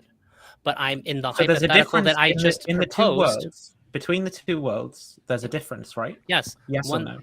Yeah, two different events One world happened. is different. Right. Yeah. So how do we find out which of those worlds that we're in? My point is that we don't, because both of those people have the same then we're answer. asserting nothing about the world. If the world's identical in every respect, in every way, between those two worlds, then there's no difference between the two. Or are you saying that we couldn't find out, but like it would be possible in principle to find out? Yeah, like, but it sounds like Nathan's saying that if you don't know it, then you don't know it. Then it's so not how real. in principle? No, how in no, principle could we find out? I don't think that just because we can't find out about something that it is like non-existent. No. There's how in really principle easy could we answer. find out? How in principle could anybody find out? That's not how hypothetical. Like, yeah, I understand what you're saying, but in the hypothetical, I'm saying like this is what did happen. Yeah. Okay. And how in principle could I think I think what you're asserting is actually contentless, because there's no actual distinction between the two worlds. Okay. Well, I think that there's something really interesting here, you have and to I be was able going to to say what the world would be like in order for that to be true, right? I don't have to. I asserted in the hypothetical that it is true. Okay. Okay, well, I guess we're just going to go with what you're saying, because I didn't get to finish what I was saying initially before you cut me off. All right. I mean, I've given you plenty of time to ramble. Yeah, I understand that you gave me plenty of time, but like that doesn't change the fact that what I was saying and the point that I was trying to make right there didn't happen, okay? If you could just tell me to shut the fuck up. That's fine. I don't care. Yeah, but I'm not doing. Notice that I'm trying to calm myself down and ask decent questions and progress the conversation. That's fine. Okay. All Let's. I'm saying is that you're trying to pin me down to something that like yeah, but I didn't say that. Like you're ignoring the hypothetical. You're trying to grill me on a hypothetical that I didn't make. You think it was contemplated. Okay, that's not the point I'm trying to make. I'm not trying to say like, well, here's this. No, I'm trying to apply verificationist standards to the claims that you're making, right? Because I think the claims that you're making are meaningless. Well, I'm not making a claim. I'm asking a hypothetical about. Well, you are making in relation to his hypothetical, and then I think you're making a claim. Do you want to know what claim I think that you're making? Sure. That there's a meaningful distinction, right, in the world when there's no way of finding something out. No, I think that we're essentially saying the same thing then. Well, let me clarify. So let's say that you're the doctor. You know about bereavement delusions. You see a dead loved one. Yeah. Would you ever be rational to believe that you actually saw a dead loved one? No, which asserts my point that you have to use your sensory perceptions and your reasoning to determine what happened. And that if you decided against it, if the doctor said, like, this goes against everything I know that I spoke to my dead loved one yesterday. It wasn't a bereavement hallucination or delusion. This actually happened. You go, well, you're fucking crazy. This goes against your reasoning. Like, you would have to dismiss all of your reasoning. How could you possibly do it? And he can't. That's why he never would, which is my initial so we claim. need something more. We would need something more than the experience, because the experience can be fully explained by the delusion. So the experience isn't evidence that it's real. Well, you correct. need something more. You need the experience and to apply it to your reasoning, which has been my claim this entire time that has been being tested. Well, right, so every time it seems like the thing that we reasoning come back to is that. Well, experience and reasoning can never be evidence you saw a dead loved one. You need something more than both of those. So you would need like novel prediction. So for example, you could say, if I saw my dead loved one, like my grandma's in my basement, I should be able to bring you there and you can talk to my grandma. And she can tell you things about me that I haven't told you. And be like, oh yeah, my grandma told me that you like chocolate chip cookies, or that your middle name was Eugene or something. That would be good. That would be more than just personal experience, right? Yeah, but you have to add on extra things that weren't included. I said he saw and talked to them, but what if there was no novel predictions made in that? Then So what I'm trying to get to, yes, then you'd only be rational to believe it was a delusion. The rational position, if you know what delusions are and you know how human brains work, it's Right. only rational to believe it's a delusion. Now, you may be ignorant of those things, but if I didn't tell you, But there's a here's way a of finding delusion, out. yeah, sure. Okay, maybe the part that I'm missing when I say and use your reasoning. When I say use your reasoning, it includes the experiences and knowledge that you have that makes up your reasoning. So you have your reasoning, and you're going to the way that you apply it is by applying knowledge that you already have, experiences that you already have against this. So that's why the doctor, even if it was an actual experience, he would be insane to think that it wasn't a delusion. Well, so now that we've told you about all the delusions, why should you, or why should, like, suppose we could tell everyone on the planet about these delusions, would any of them be rational to believe they actually had a religious experience? Assuming that they believed that and like were convinced, I would say, yeah, they'd be irrational. And don't we have enough evidence for delusions that you should be convinced that those are real?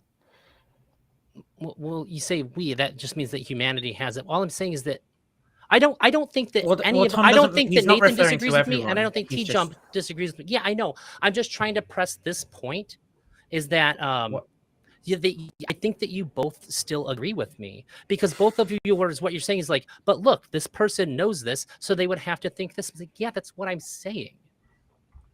Well, I'm going a little bit further than that. So I'm saying that we all know about the delusions, and we can scientifically verify them. These are things that we can confirm. Delusions are real. We can't verify the religious experience. There's no reason to believe it is actually the case. Your personal experience isn't a reason to believe it's actually the case, even if you are, I would say, dumb and ignorant of the science. And because you're ignorant, you choose to believe it. I'd say that's irrational, whether you realize it or not. Yeah. I would say that you would need to have experienced something that the data couldn't account for, like an entirely new sense perception, or an entirely new kind of experience that's outside of anything that's like kind of something that you would expect from like God if they're talking to you. It would have to be something wholly unexplainable. You wouldn't even be able to put it into words, like it would have to be something like they could. But then what's believed, I suppose, in that case, right? So then the question, because this is what I'm saying is agreeing with you still.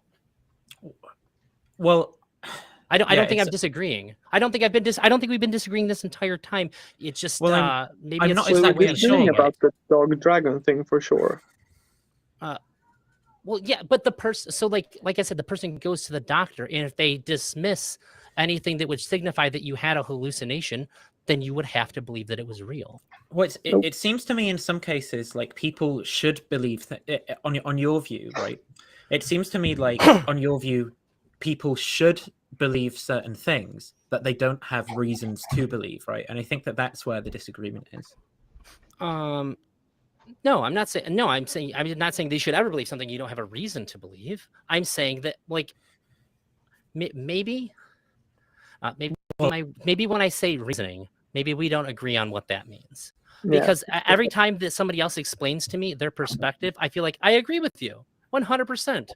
Like, in fact, I think I've been the most saying I agree with you person here. I just maybe let's just slow down. And I think if we can slow down and you can try to be very clear about what it is that you're saying, that will help me to understand if there is a disagreement, right? Sure. So are you saying that some people have certain experiences, and those experiences justify a belief in some kind of supernatural thing? This would be like very theoretical, but yeah, if there was some sort of experience that you and I could never put into words because it is so out of the bounds of our normal like conscious experience, then like that would be like the only way that I could say, if we had all the information that was discussed today, that they could possibly make that claim. And do you think that that Like some crazy thing, like I experienced the glory of God, it's beyond worth. You know what I mean? Mhm. It was like some kind of experience that like doesn't even make sense to have in like a physical body or something like that. I And think do you that think makes that belief that had been formed is rationally defeasible in principle? Could someone find something out that they would abandon that belief later on? I don't know, because this is a very hypothetical experience. So like So, it well, would let me be tell you a story, and you can tell me if you think this makes sense, right?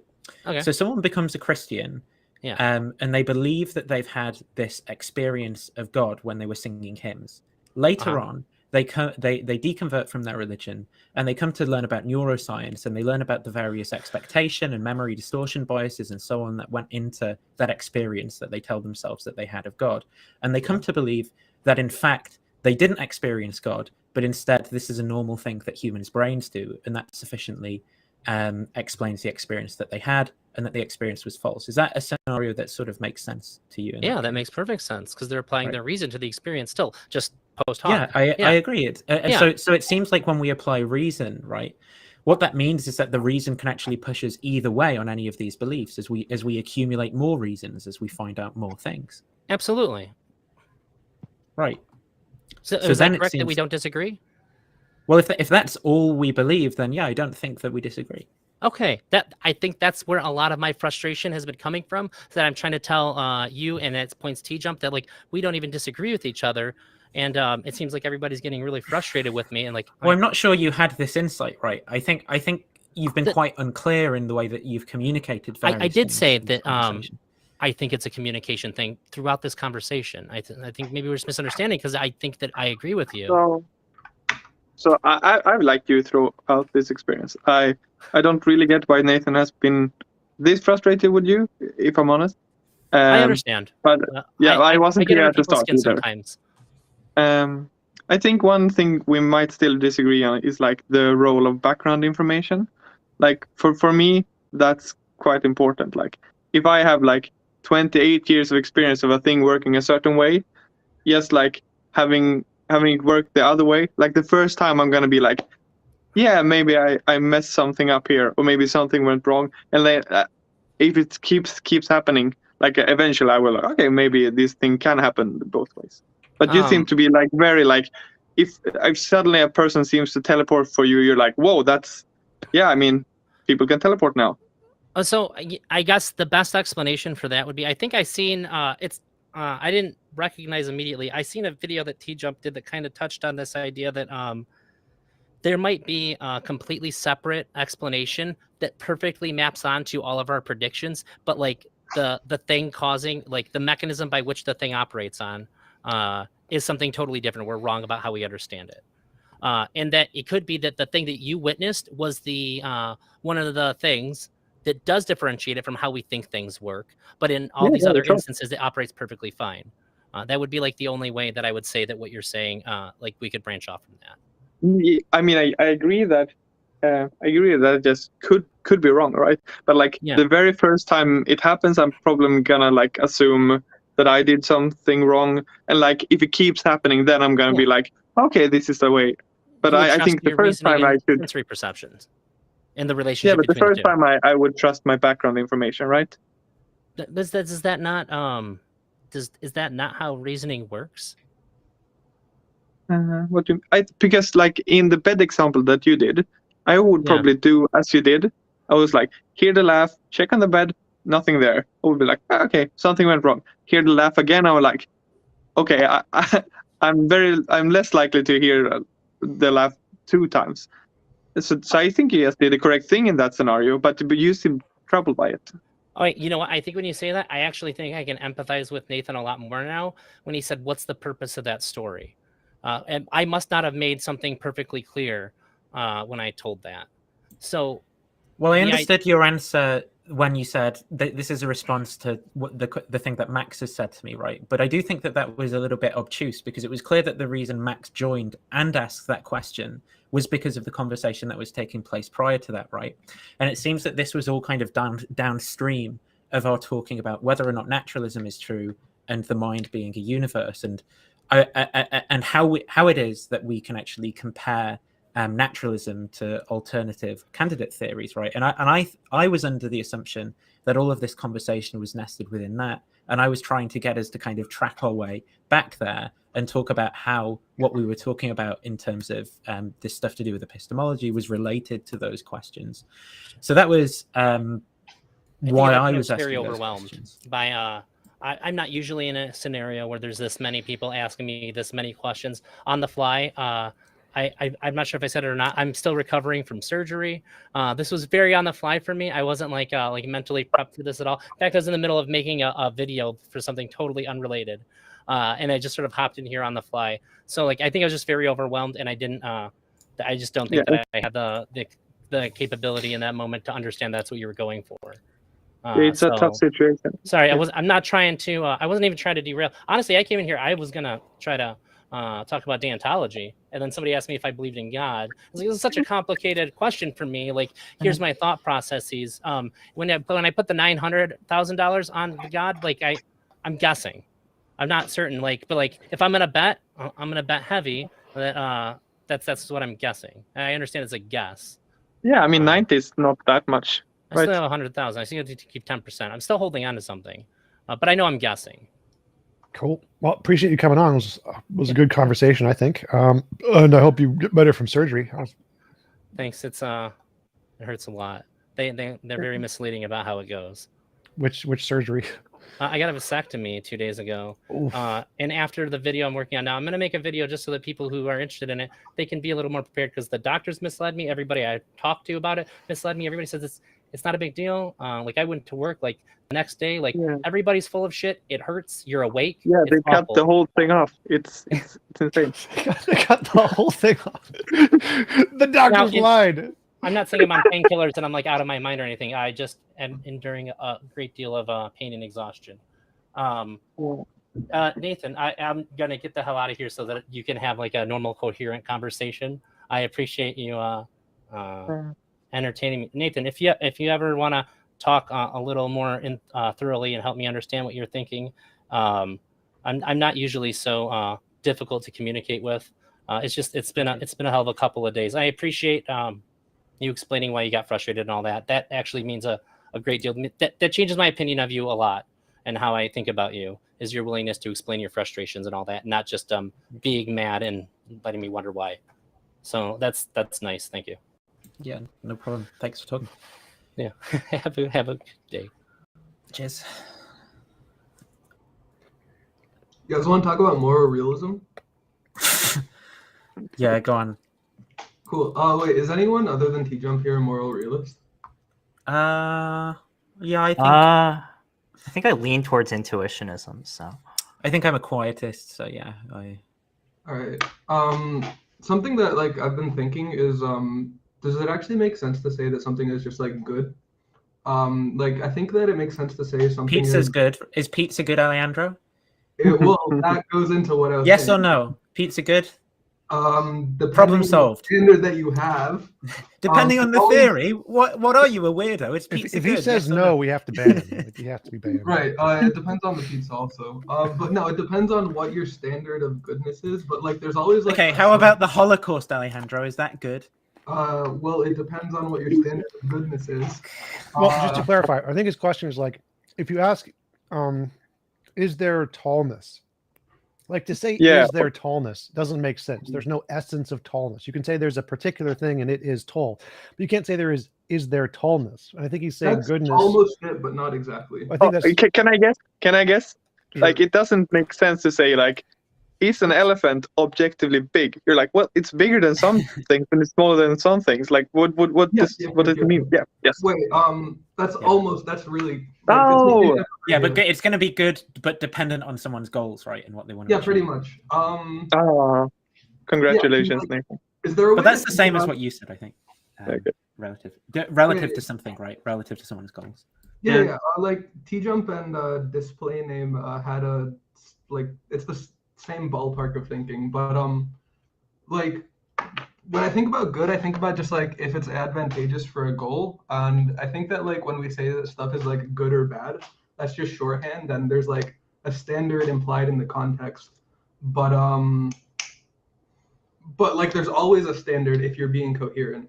Like there's always a goal that you're trying to reach, and then a thing is good for that goal. And that goal is generally like human well-being when we talk about like whether the Holocaust or pizza is good. But like, is there another way to think of good where you can actually say that something is objectively good and there is like a good out there? Sure, there could be a law of physics that is goodness. Why Yeah, not? that. Well, you just almost said a sentence that was like that, right, Alejandro? You almost said it's objectively good that.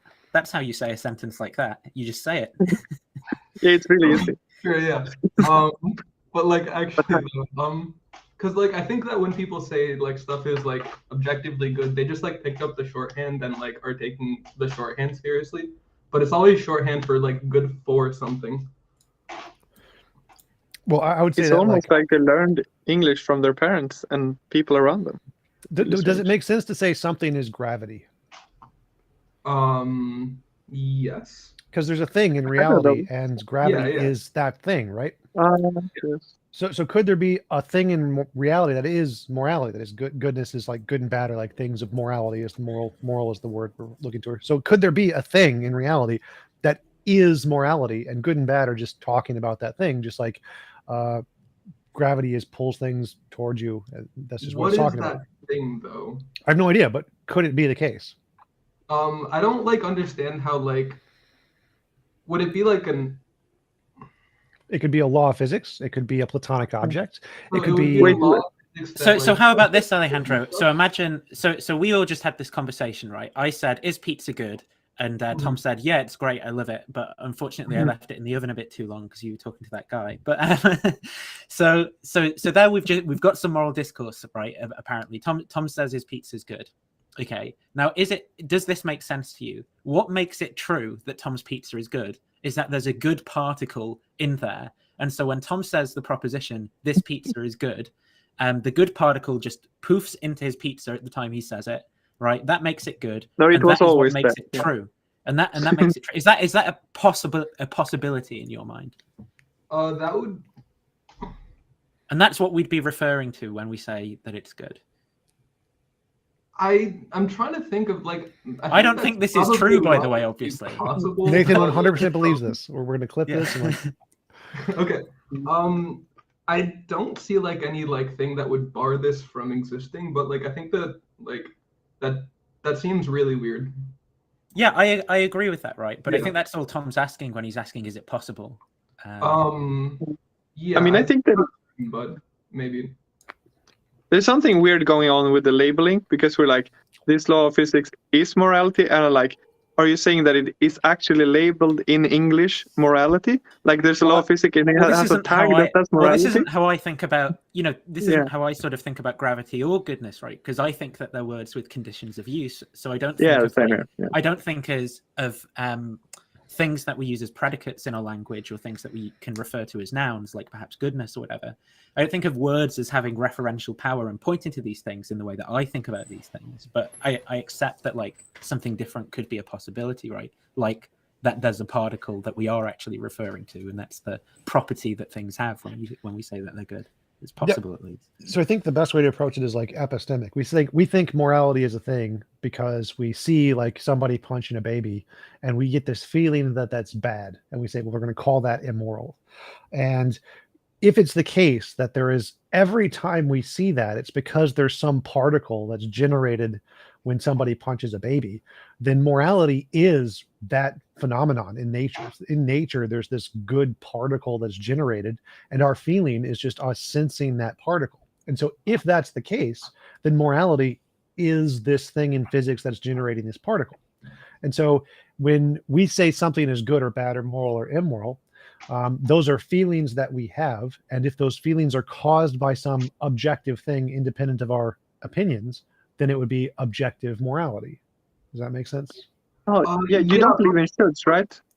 Wait, I just want to respond to a thing that TJump said. Like that would be like a sense of moral intuition, but that wouldn't be like a thing. Well, how about we establish that maybe this will help Alejandro, right? Suppose that there's these things called atoms, and every time that they arrange themselves into a pizza, we say there's a pizza. Now, is it true that there's objectively a pizza there in that case? Yes. Okay. So now imagine that there's this new particle called the good particle, and that's there for every true sentence we assert where something, when we say something is good. In that case, is it objectively the case that something would be good in that kind of hypothetical? Yeah, but I'm not sure how that would be like a moral thing. Like we could call that thing, but I don't. Well, see it would be by stipulation in the thought experiment. Yeah, we could so it label might it. not be a very good theory, right? You might say, well, that's really weird, and I don't think that that's what's going on. But just stipulating it in the theory that there is some particle, and that's what makes it true in all of these cases that it's good. Would Yeah, be. can I ask some more questions about like what this would exactly entail, like how this would work with a particle? Sure. So like would the particle be like, would it be able to give commands to tell you what you ought to do, or we would can it make you feel things and then like you would feel uncomfortable about? Yeah, it would probably motivate you, right? well, it Like, could be either that's- one. They could be magical leprechaun particles that literally tell you to do stuff. It doesn't make a difference. Like what does it have to do with the Oh. question? We can give them mass I such understand that what they to can do. weigh in favor. That would be cool. Yeah, that's the good one. I didn't catch the first half of that. Sorry. He says we can give them mass so that they would weigh in favor. So just like It's a atoms dad pun. weigh It's in a dad mass, pun. yeah, good particles weigh in favor of order. Right. I feel like this would be a thing that would be different from every other type of particle that I Yeah, understand. it would. It definitely would. Right. Yeah. This is the point. Right. Not. I Right. don't. I don't think any of us actually believe that this is the case or anything like that. I think what we're just highlighting is that this is a very basic, like, realist way that you can think about it, and then maybe once you accept this as a possibility, maybe then you can build off of that to understand different kind of related models. But isn't like one claim of the moral realists would be that you would be like irrational if you didn't like prefer the good or something? It feels like it's stipulated by Well, moral It realism. depends, I think it something depends on your yeah. reasons as well. Well, there's I mean, some versions of moral realism that say that the moral thing to do is something that is logically irrefutable or some case, and so you'd be illogical if you rejected it Yeah, or like something. But irrational, those are really extreme views. But your original question is how can there be an objective morality? Because it doesn't seem to make sense. To use a simpler example, how could there be an objective unicorn? Like we don't think unicorns exist. We think they're subjective. They're a thing in the human imagination. But what would it mean for unicorns to exist objectively? Well, if they were just an object, a thing that existed in the universe, independent of imagination, it would be objective, right? Yeah. So if morality was a thing in the universe that existed independent of imagination, it would be objective, right? If that were the case, and yeah, sure. So it could be made of particles. It could be made of a law. It could be made of a god. It could be made of a platonic object. It doesn't matter what it's made of. If it is a thing that exists in the universe somewhere, it's objective. But okay, so let's say Alejandro asks me, Oscar, is there objective reality? And then I just like label my headphones morality, and I'm like, yes. Look, Alejandro is going to be like, but that's not the question I asked. Like, well, hang on. I think this is a different yeah. point, though. I think this is a different point. So you could say, so in that case, you've both signed up to you both agree on what it is for something to be objective, right? It's for something to be objective, just in case there's either a property or a substance or thing in the world to which your words are referring that makes the sentence that you're uttering true, right? So you both agree about that, but what you disagree about is whether or not the correct type of thing that makes the good discourse true is your headphones, right? So that's what the disagreement is about. And I think that's the next question is so we understand that objectivity is something that exists in reality independent of imagination. And then Display Name's response is that what we mean by the word moral. What is it that we mean by the word moral? Now, I think morality refers to sensation, an emotion we get when we see people punching babies. That's what it refers to. Whatever is causing that is the essence of morality. And so it's good to know, like, it's not just a hand, right? You can't just label your hand morality. You have to label the particular experiences that we get. The this thing that causes the motion. Right. And so whatever is causing that, that's going to be morality. And so if whatever is causing that is an objective thing that exists in reality, then morality would be objective. So wait, I think brains cause that, and I do believe brains exist, but I'm not a moral realist. Right. I mean, like a law of physics, a literally like independent. Oh, it has to be like the same for each person or something? Yeah, I think it would be something like that. Well, Tom can speak for his own theory, but I think that's what he's getting at. here. Yeah, so it's not just the brain, it's not just a product of evolution, it's literally a fundamental part of reality, like a law of physics. Then it would be objective. If it's just a brain But or a if it- product of evolution, then it would be subjective. That we're Yeah, truly but referring to in each case, right? Yeah, So yeah. it'd be, yeah. if there was like a thing, like one thing, and it just sent out like totally different signals to me and Nathan, such that we totally disagree on morality. Like everyone just disagrees. Everyone just has their subjective take. Yeah. But there's actually I think that would one falsify single thing. Tom's theory, right? Because that's like saying, is it objectively true that there's a pizza made of atoms, right? So and that's like saying, so suppose I produced you a pizza that wasn't made of atoms. Well, would that falsify your theory? I think it would, if that's the direction you're going in, right? Maybe I preempted. Well, we'd have no evidence at that point. So if there was a thing that causes completely randomized intuitions for literally everyone and there's literally no pattern, then we'd have no evidence for this thing. It would still be true. There would still be an objective morality. We just have no reason to believe it.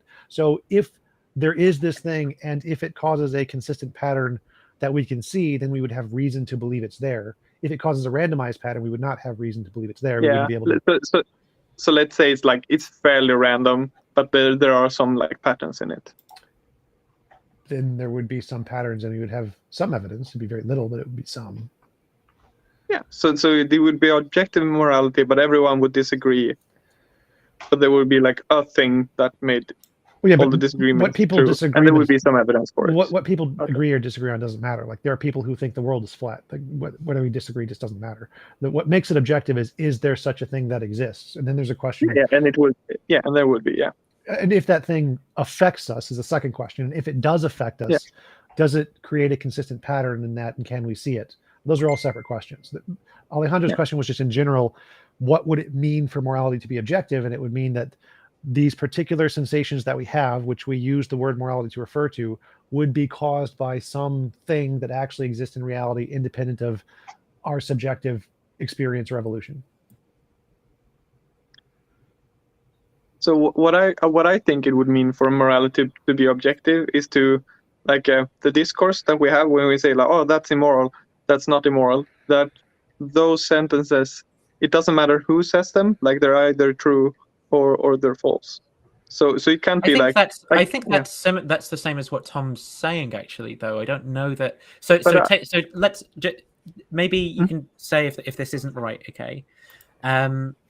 So Tom seems to be saying there's something going on in people's brain states, right? And there are some particular brain states that are what it is to be good. Okay. So when people are saying things like that's good or that's bad, it either is or isn't the case that they're in that brain state. So there is some fact of the matter there, I think, on Tom's theory, and there, and so I think that meets the kind of question that you're raising there, Oscar. So I also want to clarify what you said when you said true. Like if by true you mean it corresponds to reality, then yeah. I don't know what truth theory I prefer. So my worry is if there's a thing that like there is a force, and it gives us almost the same intuitions, but the force is such that it gives Nathan the sensation that murder is good, and it gives me the sensation that murder is bad. Like otherwise, it's really like really good. Like everyone has the same intuitions, and then Nathan says murder is good, and then I say murder is bad. Then we would both be correct, right? We would both be referring to the. I know one of us would be wrong. I think. No. If he's saying that. If he's saying that the law because we're itself, getting different things. I think he's saying that the law itself exists and the law is giving you a different message than it's giving him. And since they are both from the law, then you would both be correct.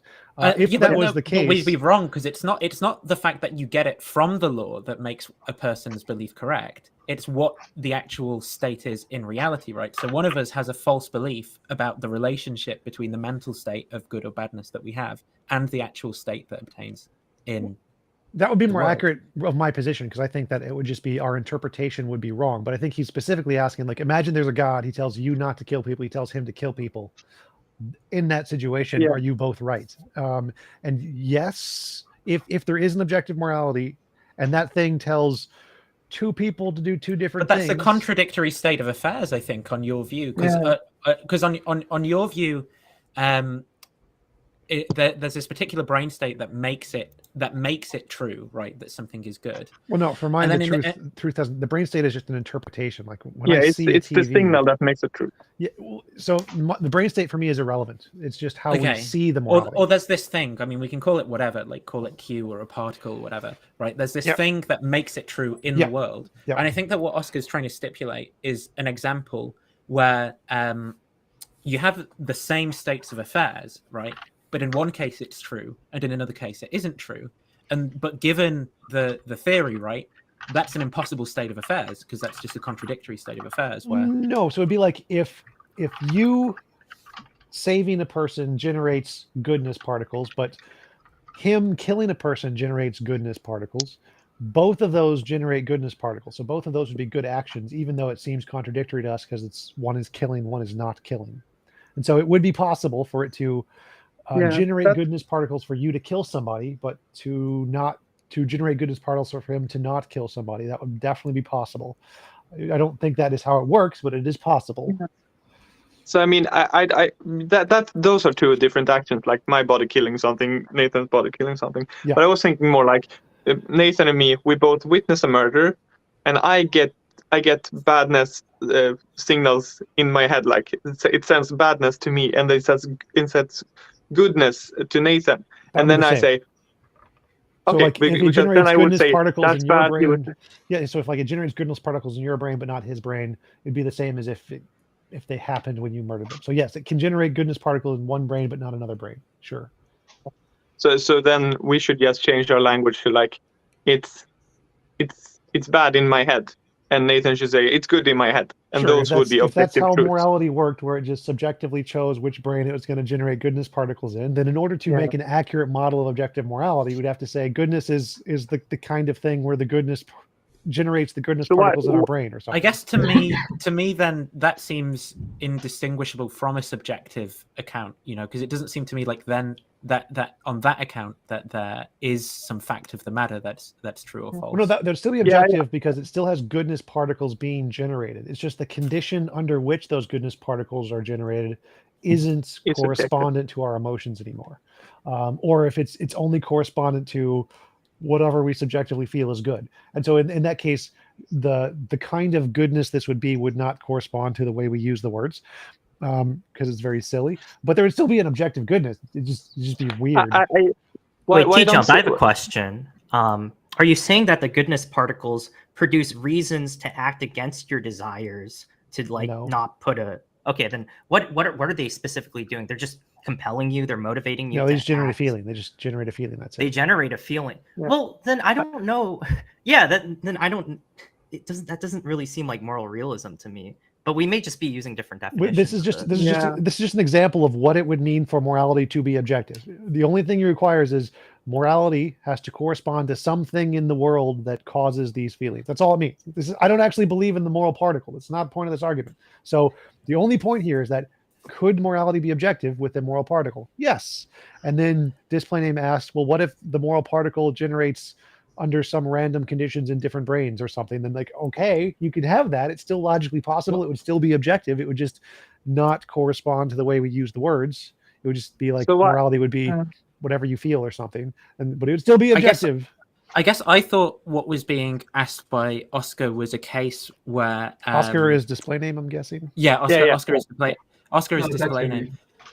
So I thought what was being asked by Oscar was a case in which there's one particular event that's happening, right? Like a murder or something, right? Yeah. And I think that Oscar was saying there are two people who witness this murder. One person has goodness particles in their brain and says it's good, but the other person doesn't have goodness particles in their brain. And I thought he was saying good. The other person says it's not good, but is also getting goodness particles. Maybe you can clarify, Oscar. Well, they'd be getting goodness particles, right? Because I thought Oscar was saying if there is this law of goodness and it's telling you that this action is good, but it's telling him that killing is good, the opposite is good. Oh no, I think he's saying... Yeah, because then that's, I think, someone's got a faulty epistemology, right? Or they're cognitively deficient or something. Well, that's why he's not saying they're epistemic. He's saying that their brains are working perfectly, and this law itself is just telling one person one thing and a different person a different thing. Is that correct, Oscar? Right. But that's what I'm Yeah. saying. The law seems to be operating then, but that seems to be about the person's cognitive faculties, where they're not recognizing the presence of the particle, right? Whereas in order for the law to be functioning in a faulty way, it seems that it would have to be the case that the particles would be present in one person's brain and not the other person's, when both Yeah. had experienced an event that was either good or bad. Yeah. So are we as confusing like objective morality with like moral realism?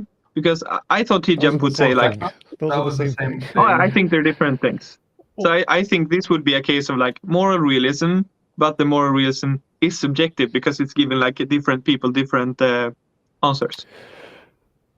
So statements are dependent on the person saying it, which is the So definition of morality is subjective. real but subjective, as opposed to no, morality that is would so objective means true, independent, stance independent truth values. So if morality is true when there is goodness particles, that's something that's true independent of opinion. So it's objective.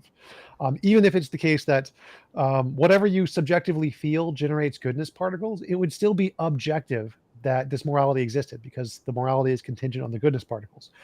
So even if your subjective opinion determines what generates goodness particles, it would still be an objective morality. So subjective morality means that there is no stance independent truth claim there, which means it's just true because you think about it and no other reason. If you think about it, therefore it generates goodness particles, and whatever generates goodness particles is objective morality. That would still be objective, even if your brain generates goodness particles whenever you feel good. So I think we're just using language a bit differently. I think when I say objective morality, what I mean is like statements of the form X is wrong, X is right, X is good. Those are not dependent on what person is saying the sentence. So like it doesn't. If you heard that sentence, you don't have to say, "Oh wait, to know if this is true, I need to know who said it." Right. That's what I think is standardly meant by objective morality. And moral realism is like, do these properties really exist? That's not how you use the language.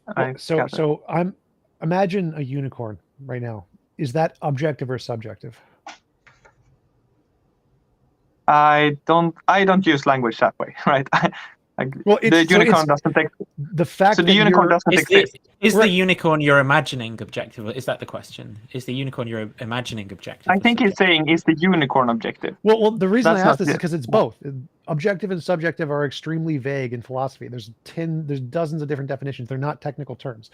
If you are imagining a unicorn, subjectively, it's your subjective experience that's having the experience of the unicorn, but it's an objective fact in reality that you are imagining a unicorn. So it's both objective and subjective.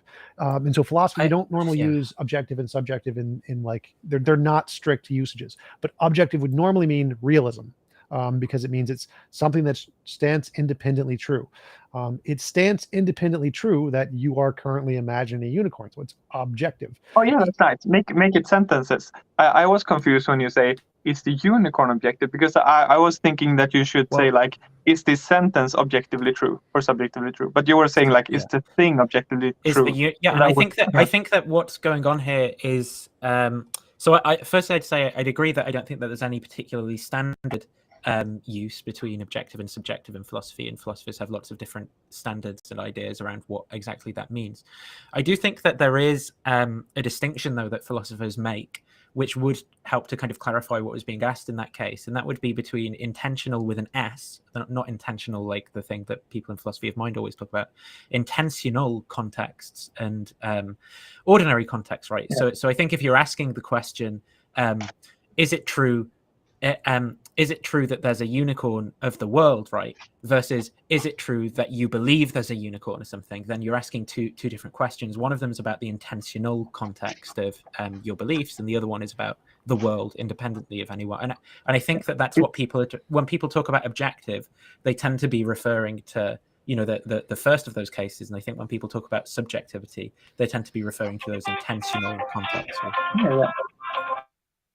So the sentence like, Oscar was imagining a unicorn or is imagining a unicorn. Yeah. Oscar believes that. Typically it's after like a that. Is it? Yeah. Like, so if I asked you the question, is it true that, right, there's a unicorn? But it wouldn't be true but the sentence "there's a unicorn" wouldn't be true, right? What would be true is Oscar believes that there's a unicorn would be what's true. And the same thing would apply to morality. So if we're talking about moral realism, we want to say, is it true that there is a morality that exists? Not, is it true that you imagine it to exist? But I think the reason I get confused is, let's say that if I just subjectively think that something is good, then that's going to send a signal to this thing, and then it's going to send me goodness particles. And if I just think that something is bad, totally subjectively, it's going to send a signal, and then it's going to send badness back to me. That sounds like I didn't think that was Tom's theory, right? Is it? No. This is a new theory. Okay. That would be like a subjectivist theory of morality, but it would still also be a objective. realist theory. No, it would still be objective. You're just saying I use the words this way. I'm saying this is the way I use words. If you want to, I'm just explaining how I use words. Maybe here's a reason why what Oscar's describing wouldn't be an objective theory, right? Because all of the states of affairs about some event that two people would be talking about would be kept the same, right? Like the murder of a child or whatever. But not the goodness particles, because the goodness particles are here are the determining factor.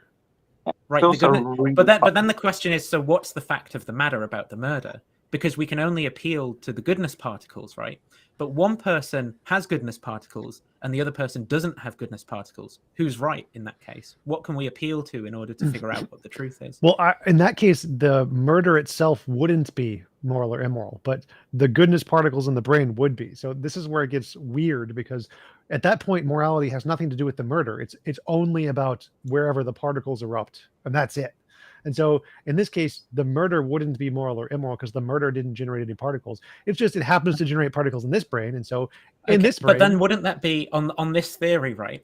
This would kind of... So it would make it a very stupid moral law. Like it's very stupid. It seems like what this does is it then... it kind of nukes that theory's capacity to actually explain any of our moral discourse. Yes. Because that's going to be true in any case where what we're supposed to be describing, right, is whether like hitting a kid, stomping on a puppy, whatever example you want to give, is a good or bad thing for someone to do. But we can never actually figure that out in any particular case, because the only moral facts in that world are features of people's brains, right, which have nothing to do with what's actually taking place then in the world, which we think we're trying to explain with our meta-ethical theory. Yes, exactly. That's why I said before that it just doesn't correspond to what we mean by morality. I would agree. We would no longer be able to determine what morality was at that point, but it'd still be objective. It'd still be real, as it's because it's caused by whatever the rule is. But it wouldn't be objectively true that that it was like right or wrong for someone to have been murdered, right? Right. And so then it seems like there's no objective fact of the matter. It seems like this is a theory of no fact of the matter, right? Rather than it being a theory which makes it true that like murder is right or murder is wrong.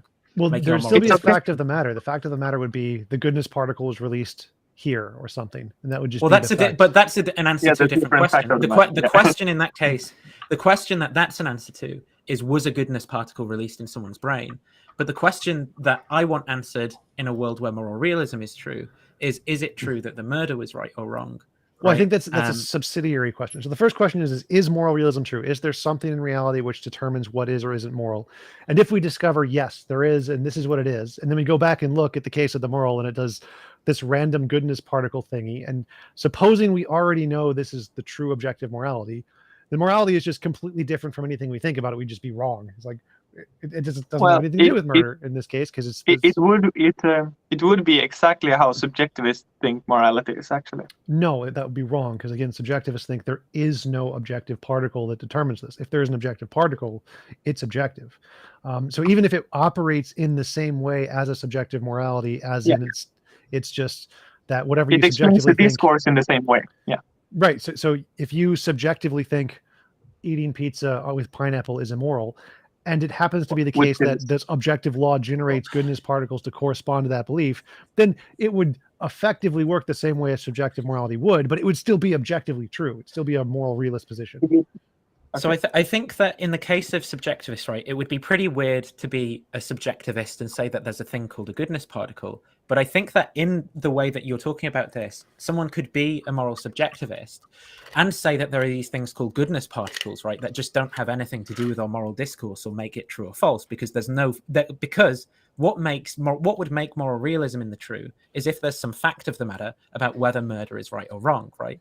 But there is no fact of the matter in this world that we've stipulated about whether or not murder is right or wrong. There's just a fact of the matter about goodness particles existing, but goodness particles have nothing to do about moral discourse or moral propositions. They're just goodness particles that exist in people's brains sometimes and don't in other cases. Yeah, and so, like, why are we calling these things goodness particles in the first place, right? Isn't Because they're labeled that way in the Platonic realm.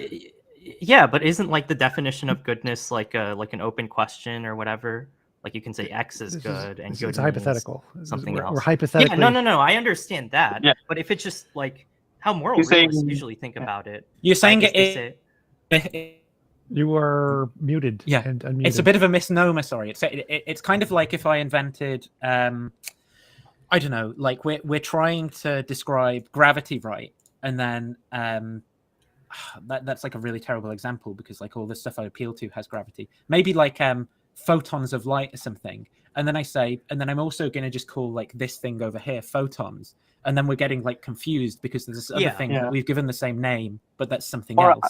And yeah, because what moral realism is in my head, right, is that like you'd have a situation where like someone is stabbing someone, right, and like all the natural facts can be one way, and you can't have like two worlds where all the natural facts are the same, and then one situation's good and one situation's bad. But in this case, the only thing that's making something good is like the evaluators, like particles that are coming up their nose and, you know, like messing up with their brain, right? You know, so it just seems like we're talking about something totally different from what I think the moral realist is trying to like prove. So moral realism is just the position that there are stance-independent truth values for moral claims. That's all it means.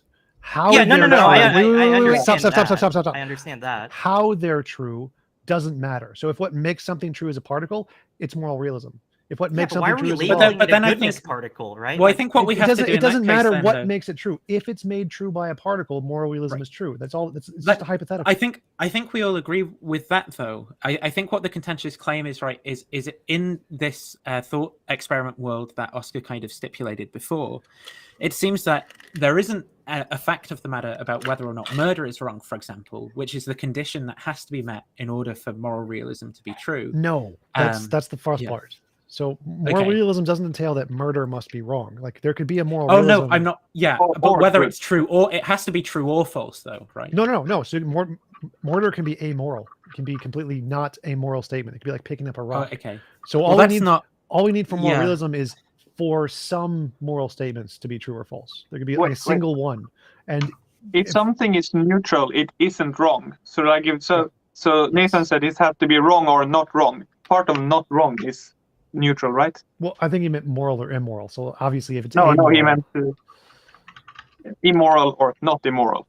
Yeah, okay. I guess I understand what's being said then. So it's like, look, there in the worlds you'd agree to where moral realism is true, right? It's like it's wrong to murder people in like those standard worlds, but like there's no fact of the matter about whether phones are right or wrong, or like you know, like this rock is right. Is this rock good or is this rock bad? Well, there's no there's all sorts of propositions where you can't say whether or not that proposition is right or wrong. But I think that what's happened. Oh, yeah. Sorry. Okay. Yeah. This rock is good, right? Wait, is that a proposition? Well, we can. Yeah, murder is good. Murder is good, right? Is that true or false? This rock sitting on the table is good. That's fine. So there could be a case where that could be moral. Like if there is some moral law or God, for example, and God's nature determines morality or something, and his nature determines that the rock being on the table is good, then that would be morally good. And so it doesn't. Any particular action could be moral or immoral or amoral. There's no logical determining that it must be one way or the other. In our universe, we tend to think certain actions like murdering and punching babies are morally relevant, but that's doesn't matter to objective morality. Completely irrelevant. That's just our personal subjective biases. And so for moral realism to be true, it just means there needs to be one statement of any kind that is morally a true statement. And it could be anything, depending on Yeah, whatever that's- determining the morality is in that universe.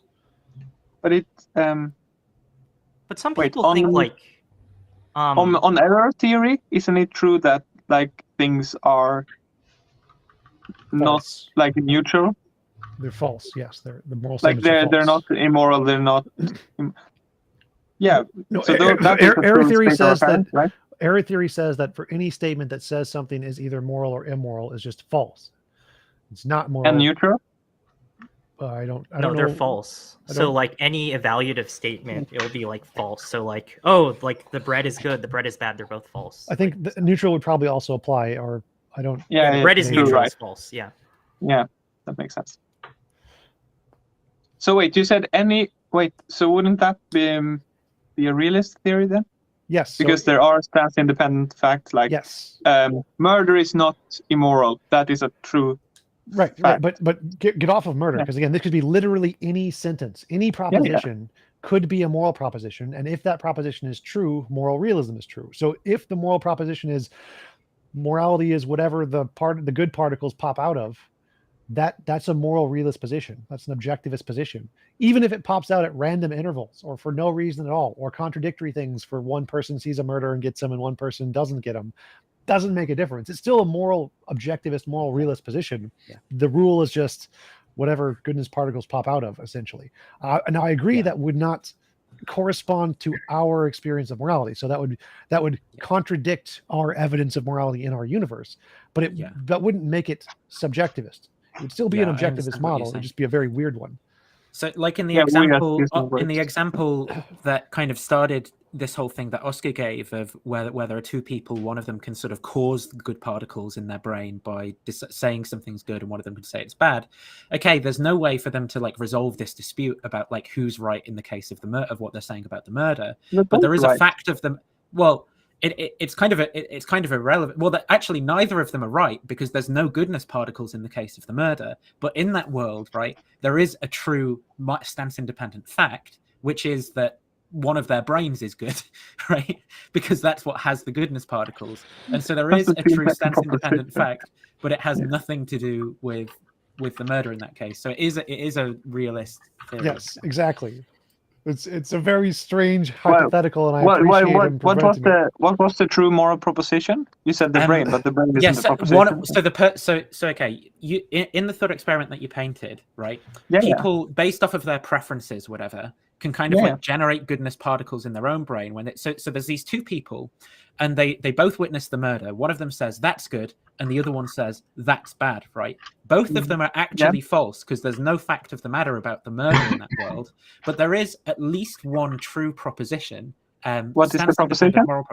The person who generated the good, referring to the person who generated the good particles in their brain is good. Yes, the brain is good. Well, so in that universe, or they are good, right? Wherever the particle supervenes or appears or whatever, that is good. Right. So in Wait, that I universe, have a question about this example. Wait. So in that universe, the only thing that is moral is wherever goodness particles emit. That is morality. The emergence of goodness particles is morality. Murder isn't. Rocks aren't. Emergence of goodness particles. So if I think we're. Yeah. But so, Are we saying? Go ahead. But the theory wasn't that like whatever area contains goodness particles are good. The goodness particles were just causing emotions, right? We're not saying like any area that contains goodness particles are good. Well, I think that was how we initially started off, and then we started thinking about how can the goodness particles come apart from those cases, and that's where we went down this rabbit hole, because what we were trying to do in order to construct reductios of the goodness particle position was to generate worlds in which all the states of affairs were identical, but there was like either no fact of the matter morally, or there were contradictory facts of the matter morally that generated, and that would be a problem for the theory. Why? Okay, let me ask that clearly then. So why is let's say the goodness particles are in the brain. Why would the brain be good just because it has goodness particles in it? By stipulation in that world. No. The stipulation is that goodness particles cause emotions. It's not that wherever they are, there is goodness. Well, that wasn't. I don't think. Maybe I misunderstood what you were saying explicitly, right? But I think that's how I understood. I understood that the goodness particles were the truth makers, as in that Not where they their exist. position or something like that. Well, I thought that was what we were talking Yeah, about. So, yeah, for example, so- in the case of pizza, when we said pizza was good, pizza was good because it had goodness particles. Or if we said, I don't know, giving to charity is good, every time someone was actually giving to charity, there are goodness particles there, like involved in that action or something. Okay, this is how I understood it. Maybe we shouldn't call them goodness particles. There is some particle that causes emotions that makes us feel that something is moral, like punching babies, right? Yeah, that's not There's how some I was particles- thinking about it. That's Yeah, that's how let me, I let me understood. clarify. There are particles which are goodness. The particle themselves is the goodness. And those particles are emitted from certain things, and then they hit your brain and cause you to feel things. So Why can't I? Wait. Why can't I just call photons goodness particles then? you could, but that's an epistemic Yeah, so then question. the moral realism is true. No. The universe has Stop. It doesn't matter. If it is like, suppose there are no brains and there's some proposition, this universe has moral realism. That means in the universe, there is some essence of morality there. The universe gets to decide what that is. We don't. We can call whatever we want there. We're just going to be right or wrong. The universe has this thing, and this thing determines morality, whatever it is. I don't know what it is, but if it's the case, then it's moral realist. Now, what we think is that if there is such a thing, it's going to correspond to our emotions when we see people punching babies. Whatever morality is has to correspond to that in some way. It doesn't. There's no logical necessity that whatever morality is, it has to correspond to our feelings of people punching babies. It could be that photons are morality and we're just wrong about it. But we think that whatever morality is probably going to correspond to our intuitions in some sense. Does that make sense? I don't really believe in essences, so no. Well, do you think it's like an epistemic possibility or something? Yeah. No, okay. To me, it's not just epistemically possible. I can explain. I'm not that radical. So it seems like the only reason we're calling this moral realism now is because we decided to call them goodness particles. No, forget us. Say the universe was But then I need formed. essences because to decide that those are the goodness particles, and I don't believe in those. Is there such a thing as a graviton? Is that a gravity particle? Yeah, there are gravitons. Right. So there's something in reality that causes some particular effects, and that's determined not by us. That's determined by the nature of reality, right? So in the nature of reality, there could be some particle that determines all the moral things in the universe. And it's not an essence, it's just a particle that's just like the graviton. It's just the moralitron or something. But why call it that? Why not call it we don't call it anything. We're saying that there is a yeah. particle which So why determines call it all of the morality? things in the universe. We don't call it doesn't matter what we call it. There is a particle that determines all such propositions in the universe, just like there's a graviton that determines all gravity in the universe. Well, maybe this would help Oscar to rephrase the question this way. Do you think that there's an epistemically possible state of affairs, right, where there is a classical truth maker for meta-ethics that makes moral propositions true, and that truth maker is a particular kind of substance that exists whenever there's a true moral claim? Do you think that that's an epistemic possibility? Like maybe there is something in that direction, but it really looks like the only thing we did here was to say there are some particles and they are good particles. And if there are good particles somewhere, I agree. It's completely gerrymandered. I think. I think what the question is. I think the name is confusing us. So maybe the first. I agree with that, but maybe the first thing to establish, right, would be to say, do you think that in order for some version of moral realism to be true, there would have to be truth makers for moral propositions? Yeah, I think so. Right. Okay. So then, could those truth makers be some kind of like physical thing in the world that always exists whenever there's a true moral claim and makes that moral claim true? There's some kind of language confusion here. I guess we just decide, like, if we want to say that certain sentences are true, we can just set up truth conditions for when those sentences are true. So I guess the question. I can just say moral realism is true if there are photons, right? Yeah. Well, hang on. I think the question isn't to ask you whether or not you think this theory is true, right? But the question is, so if the world were like this, right? If this were the case that we had these truth makers and there was a substance, a physical substance that made these moral propositions true, would we have a kind of moral realism, and is that a possible state of affairs? It's possible that I'm just deeply confused on how language works, I guess.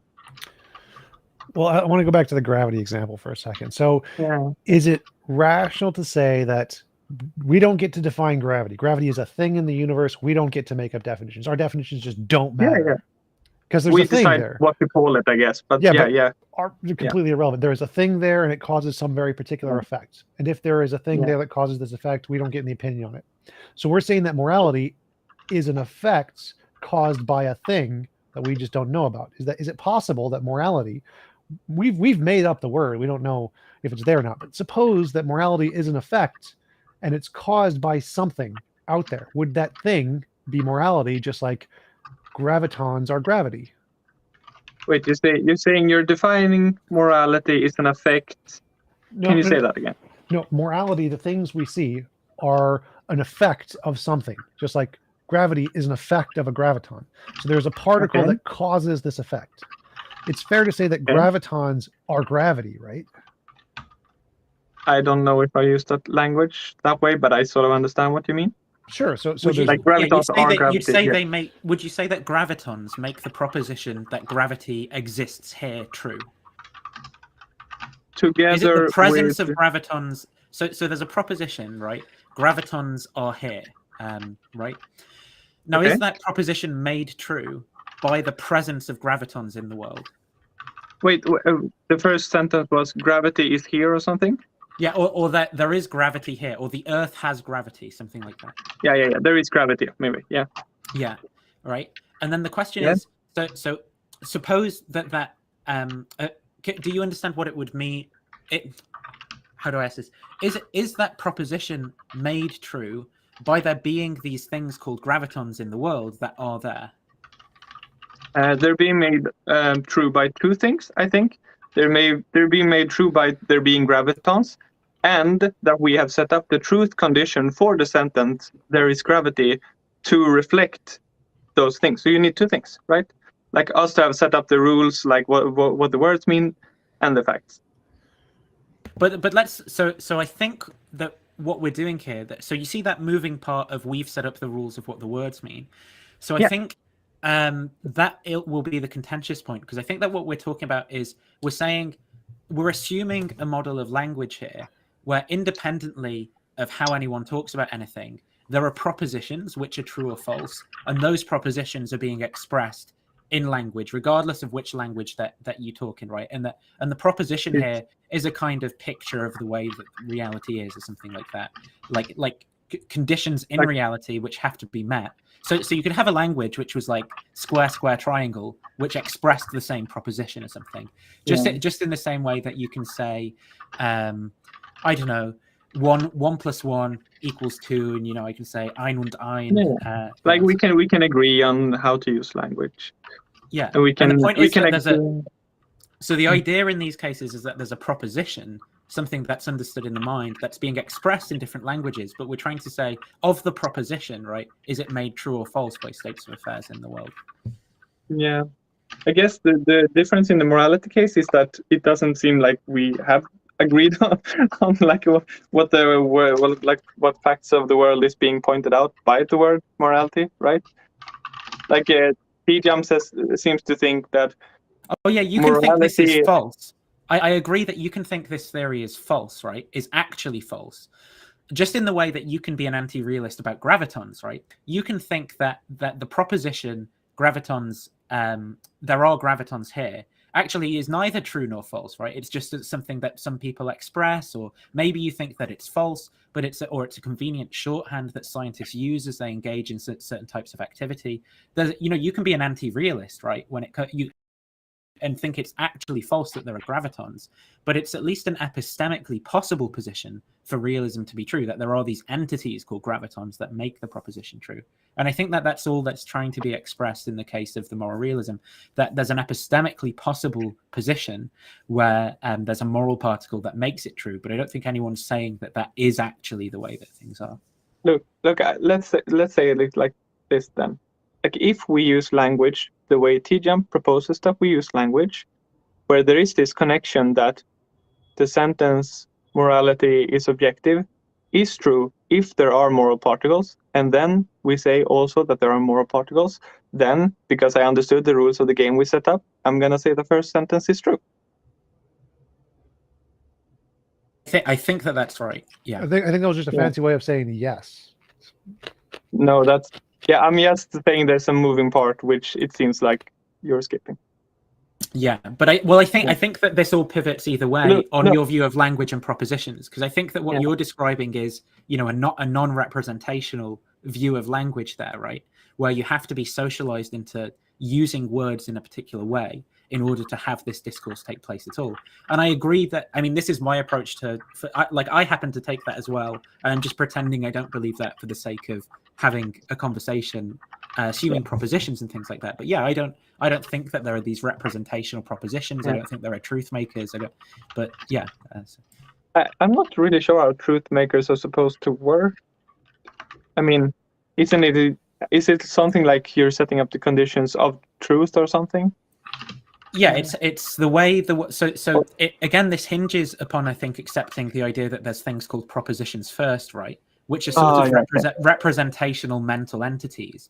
And then the idea is that in order for the proposition, which is that representational mental state, to be true or false, there has to be a certain way things are in the world, right? So there's a whole bunch of propositions like, you know, there is a red cube in front of me or something.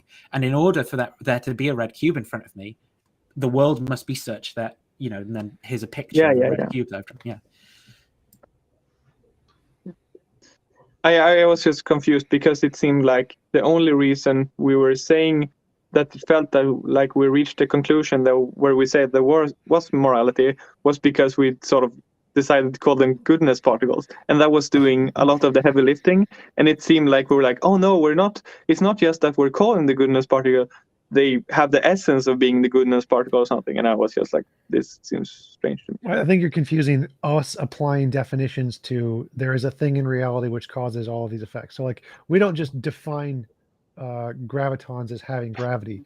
It is the fact they do have gravity. They are gravity. They have the essence of being gravity. We don't get to define it, right? So that might be where you disagree, even, right? That could be. So the last move is that we want a sentence to be true, right? We want to have the sentence like objective morality exists or something. That sentence is we want that to be true in the end, right? Sure. Yeah. So it is a linguistic question. No. You need to. So like, is it true that gravity exists? Those are words. That depends on what the words mean. Sure, but let's forget all what the words mean and say we can generally understand. And I'm saying let's not. Is what I intend by the words true? So I can forget all the words. None of the words matter at this point. Is what I intend by the words true? Yeah. So then the words don't matter anymore. We can get rid of all the linguistics. All linguistics gone. We can just say, try to understand what the speaker intends by the words. Forget the words. Linguistics is irrelevant here. So but then So if I think does gravity exist? Now none of the words matter because I'm asking about what I intend by the words, not the words. Yes. Is that there is this actual force that actually exists and no one gets an opinion on it? And is that's true, right? Gravity exists. Yeah. Okay, and is it possible that there is a similar force of morality that actually exists? This is where you say that morality just exists. Just like gravity, it's a literal thing in the universe. I guess this is a bit confusing because, like, I know what you intend with gravity, and I don't know what you intend with morality. It's a particle, just like gravity. We just haven't discovered it yet. So it causes all the good things and bad things to be discernible.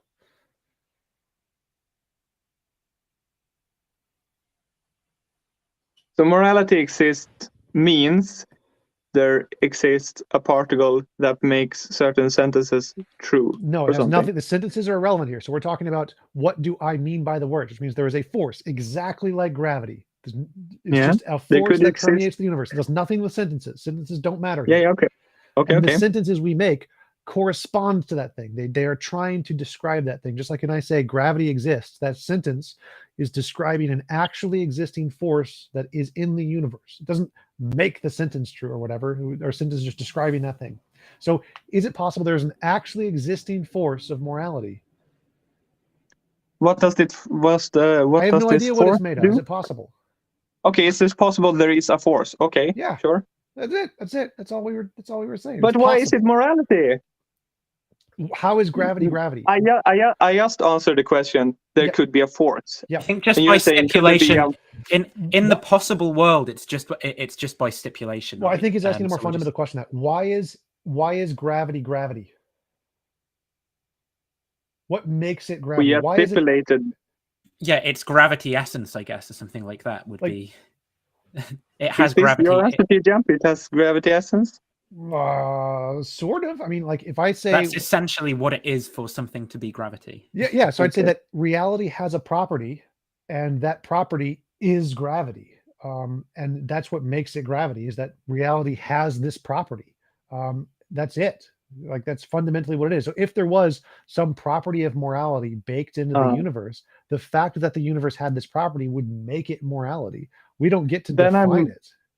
Then I might disagree on the gravity thing. I think it might be emergent. So I think it might not Well, be like a fundamental property. That's fine too. It doesn't matter if it's emergent or fundamental. Either one, it would still be objective. Either one. So we can say Well, morality I is mean, we went emergent. through that. The world, what do you like? Things fall down, and light's bent around the sun and stuff like that. Yeah. I don't. It doesn't. So space time. You can say space time if you want. Whatever. Like, is space time a fundamental thing in the universe? Probably not. Just pick one thing you want. I- Quantum fields. Quantum fields are Yeah, fundamental. Okay, quantum Sure. fields are fundamental. Could there be a quantum field of morality that we just don't know about yet? I don't know why you call it morality. Why do we call it? Like, what is it? What is it about it that? Why do we that's call something morality? a quantum field? I guess when It you doesn't matter what you Exactly, call it. it's there. I It's guess- there, regardless of what you I guess call it. so. Here's No, but I don't think you're Tom is saying saying. I don't think Tom is saying that it is morality in virtue of his calling it morality. I think what Tom's saying is that he's got the correct isomorphism between the essence in the world, right, and the linguistic usage that he's advocating for. He's saying that they like link up in the right sort of way in his theory. yeah, there's something weird about this. Yeah. So gravity is a force that pulls things down. It's not actually down, but like It's not a force. Yeah. Sure, I'm not a scientist, but morality is it just something that makes you feel bad when certain things happen? Oh, that exists for sure. There exist things that make us feel, oh no. Yeah, but I think Sometimes. morality has like an ought baked into No. it, right? Or Yeah, so TJump doesn't believe in there's- ought, right? Well, I don't. There's multiple versions of morality. Some of them have ought, some of them don't.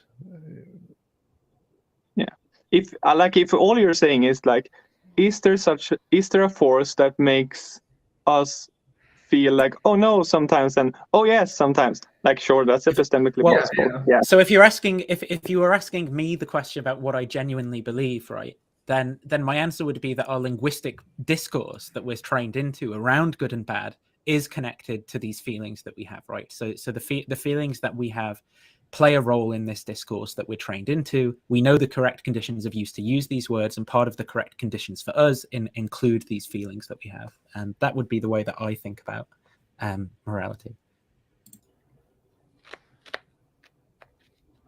would that count as moral realism, or? No, I'm a quietist when it comes to the meta-ethical position, because I'm not sure that we have like legitimate, well-formed questions being asked. Right? Let's try this about magic. Let's say, what would it mean for magic to be objectively real? Let's say that there could be like people use a spell, do Avada Kedavra, whatever. If it's that's not just us doing language. There's actually some phenomenon in the universe which is caused by some force in the universe, right? So I agree, it's both, right? It's a bit of language and it's a bit of fact. Well, no, so our language is that we have created a label to describe this particular phenomenon, but the phenomenon is an objective phenomenon, right? And if this phenomenon is caused by some kind of a force and not just our psychology, it's a realist phenomenon, right? But do you agree that it's also mad? Like if you and I just have very different definitions of what magic is, that will confuse when you ask me like, oh, but Sure, that's why yeah. that's why we're going to start with just the phenomenon. We're going to say whatever is causing that phenomenon, that's magic. Magic refers to whatever is causing that phenomenon. Is that fair? Yeah. You can do that?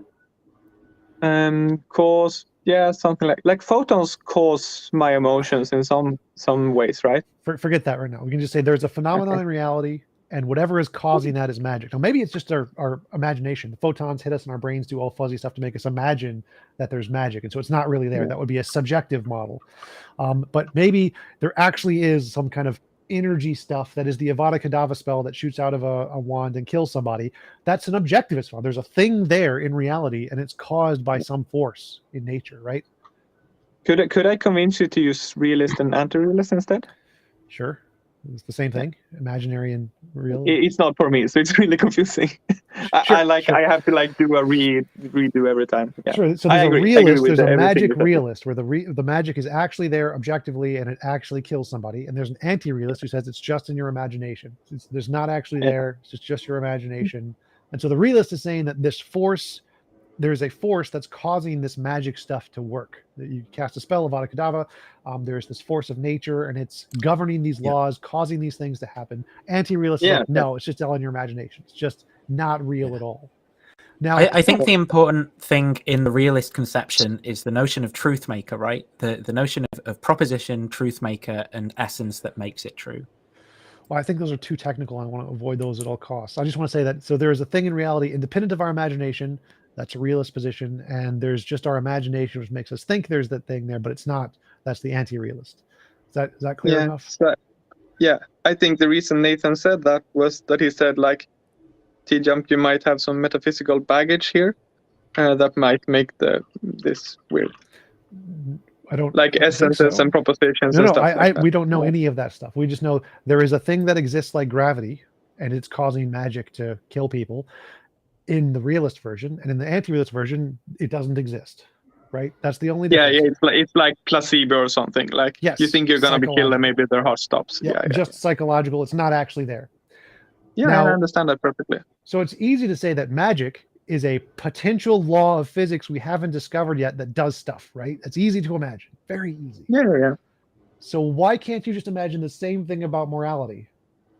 Because so what the thing that the morality force would be doing would just be to cause us to have certain emotions. No, it would be we have emotions in response to that, just like we see it. We see the morality, just like we see the spell.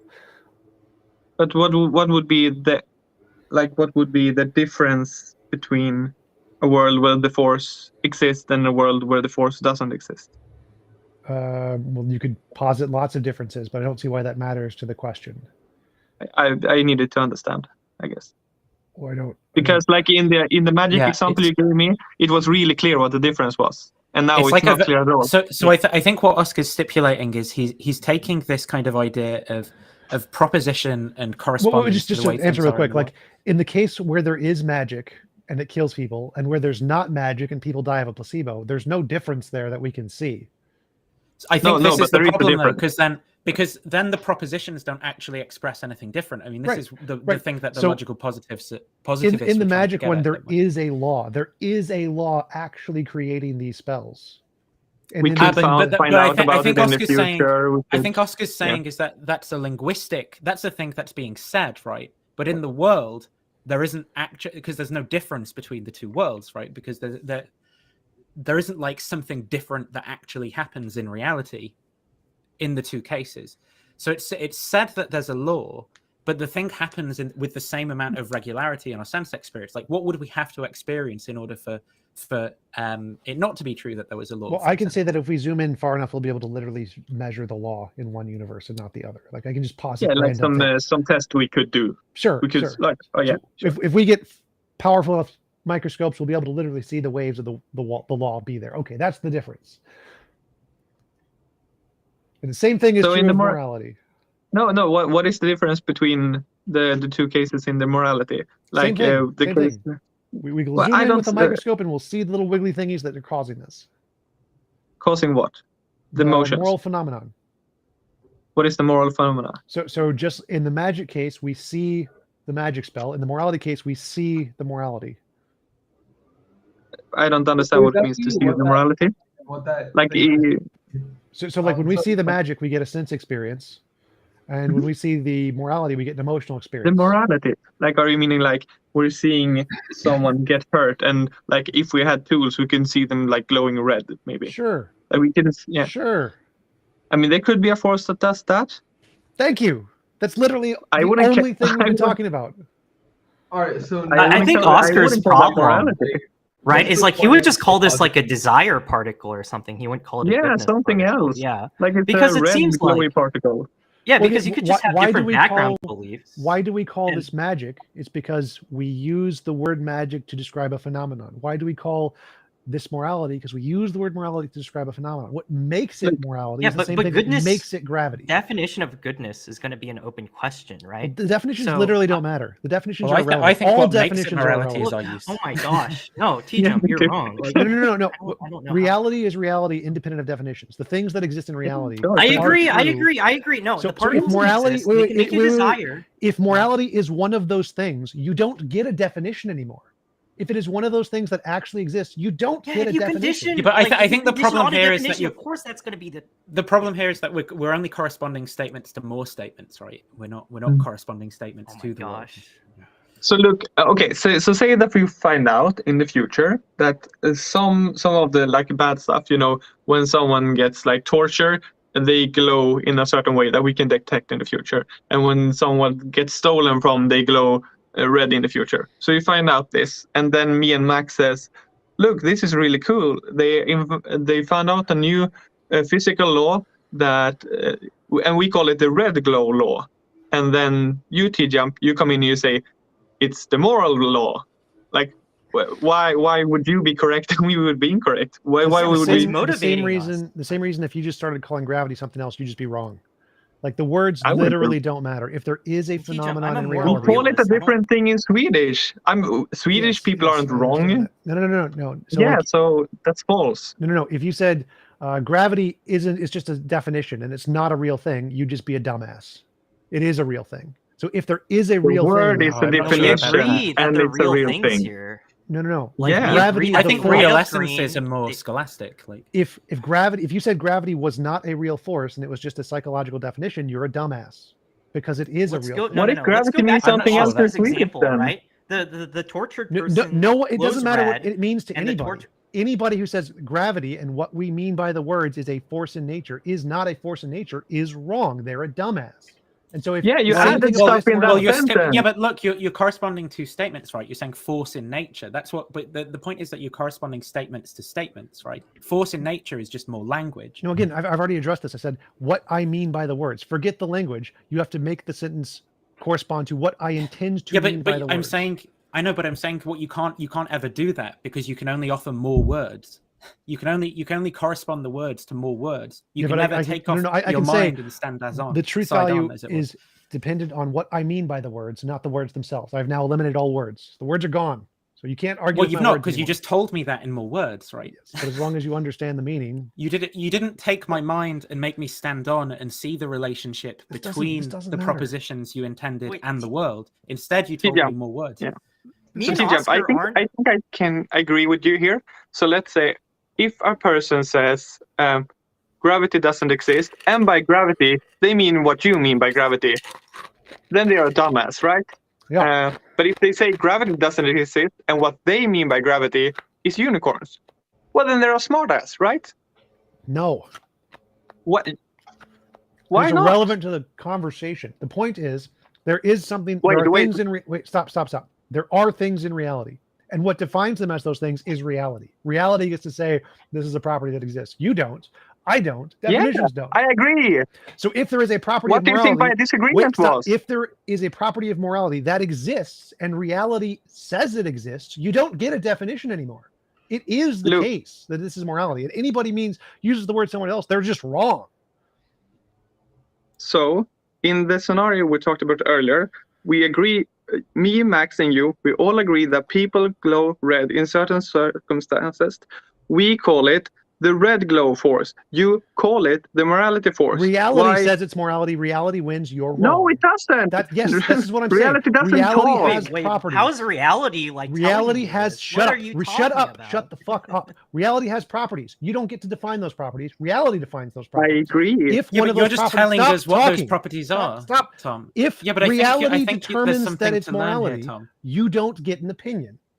If one Sure, of the but- properties is morality, if morality is one of those properties, like mass is one of those Yes, properties, but you're you just don't telling us get an words, opinion. aren't you? So No. the thing is that you just that's what you do. Mass What, you're isn't not just offering a us word; words. it's a thing in reality. It is an But we actually all existing agree thing. on the thing. I Like don't in the care. scenario. I don't care if you agree.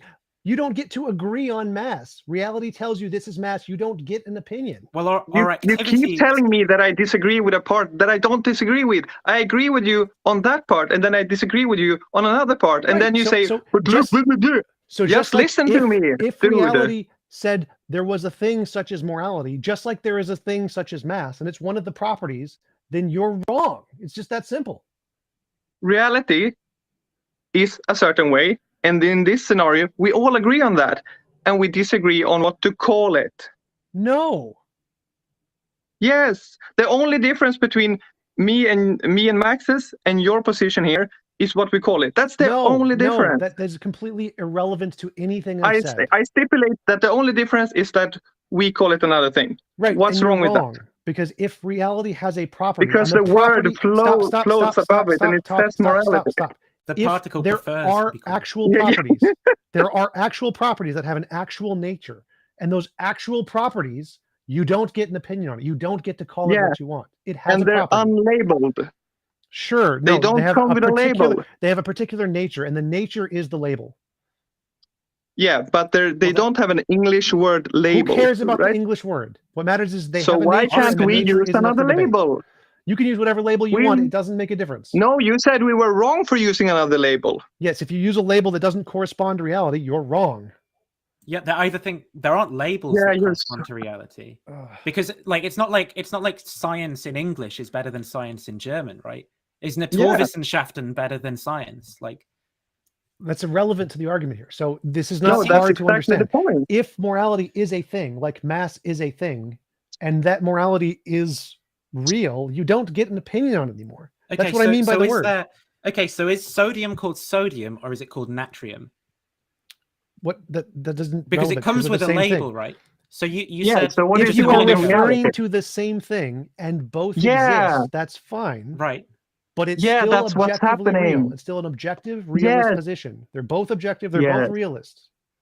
So me and Max are saying, yes, the red glow force is real. And you're saying, yes, the morality force is real. And we're all intending the exact same thing when we're saying this. We're just using different labels. And you're saying that our label is wrong. That's really confused. What? So like I'm saying, if there is actually a thing in reality causing this, it's objective. Like that's the debate was Yeah. about. Is it objective and not subjective? No. It's objective. No, we're saying I don't we're care what you calling it call the it. red You're glow. these dumb linguistic No, arguments are a but bunch you of said we were morons. wrong for calling it that. Yes, you are. You were wrong for calling it that. You're a dumbass. Hey, All can I make a linguistic, point? all I haven't- semantic Wait, arguments that's are fine. I haven't dumbass. said much. All semantic arguments are dumbass arguments. Every single Okay, one. So why are you try doing something? one? Hey, I'm Oscar, not. can I You try are. something? Maybe let Max try. Yeah, sure. Yeah, so for me, like evaluative terms, right? Those are going to give me certain like action guiding norms. They're going to be like, they're going to give me a motivation, right? So it seems like, you know, like if I was to refer to something in the world, it's not really going to get us like the essential properties of what, you know, goodness, badness are. It seems like it's more closer to something like the experience yellow, right? The experience of whiteness, the experience of like roundness or something like that, something internal. So like you could say like, oh, you know, if you're a hedonist, you can say, oh, pleasure is good. But then if you tell that to me, I'm going to be like, okay, goodness is pleasure. So what, right? Like you're probably just using a different definition than me. So like, I don't know how like we would define this thing in the first place. And so you could point to a moral property and you can say that that gives you certain, you know, action guiding norms or whatever. But then like, I might just disagree with that. Like, I don't know how we like bridge that gap, you know? So Dumbass semantic arguments, completely irrelevant. There are a set of propositions that accurately describe reality. What you label them just don't matter. Wait, So wait. I, So you I think think what you experience did was yellow a is semantic just argument. So imagine there's a A God who semantic- knows literally everything and knows literally all of the propositions. He's like, this one's morality. You're done. Shut the fuck up. There you go. Done. oh, This so one the is law is just like There is the a thing that property makes of me nature. have- There are properties, and there are some that are correct and some that are incorrect. Doesn't matter what you call them. If there's a God who just knows them all, he's like, okay, here are the right ones, here are the wrong ones, go away. Yeah. And if morality why- is one of those, you don't get an opinion anymore. You're done.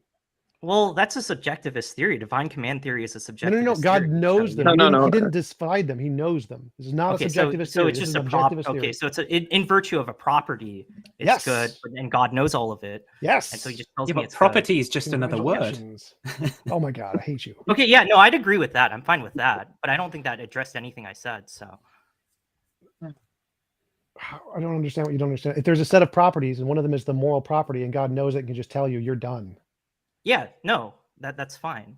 I Why don't does know God what have? goodness is. But I think what God would have to do in this case is somehow give us an experience where we stood side on between our language and the essences of things and saw those correspondence relations. Because I think God just telling us is just providing us with more words. Sure. and He Yeah, can no, give you. He exactly, can give you the experiency thingy. There you go. He's Yeah. got okay, it. So, then I TJump. agree. Me and TJump probably aren't far off on that. Then okay, Yeah. that's fine. So TJump, I took you to be making a semantic argument. I'm not. Just I so you never, know why ever, I was ever angry make at you. semantics. Yes. Yeah, but if you understand that I was like very frustrated at you because I took you to be making a semantic argument. Yes, and that's Okay. I understand that's a confusion most people in this discussion make. And when I say moral realism, that means literally not semantic. Realism means literally not semantic. Realism is the opposite of a semantic argument in all Yeah. contexts.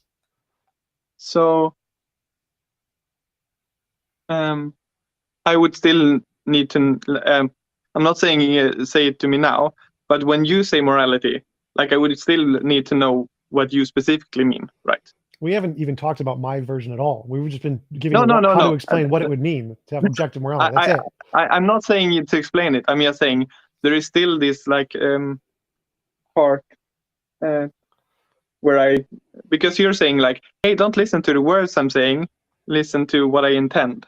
And Yes. to do that, I would need to know what you intend, right? Yes. Like So morality is a law of physics. that will always be a semantic thing, right? Sure. Yes, but that's Yeah, why yeah. I said morality is like a law of physics. Then it should be understood at that point. So the reason I got confused was when I was like, so let's say we find this law, and me and Max, we decided to call it the red glow law. Like that's a fine name for a law. Stupid And name. then I took you. Okay, I like the name. And then I took you to be saying like, no, that's actually the incorrect English word for the thing. And I was like, what? How can the word be wrong? It's just a label. Yes, there's And you were like, no, the correct label in the world is morality or something. Yeah. And I was like, Oscar was this is talking really about speaker confused. intention, I think. Yeah. Yeah, it was Yeah. so weird. language is ambiguous. There are no objective meanings, of course.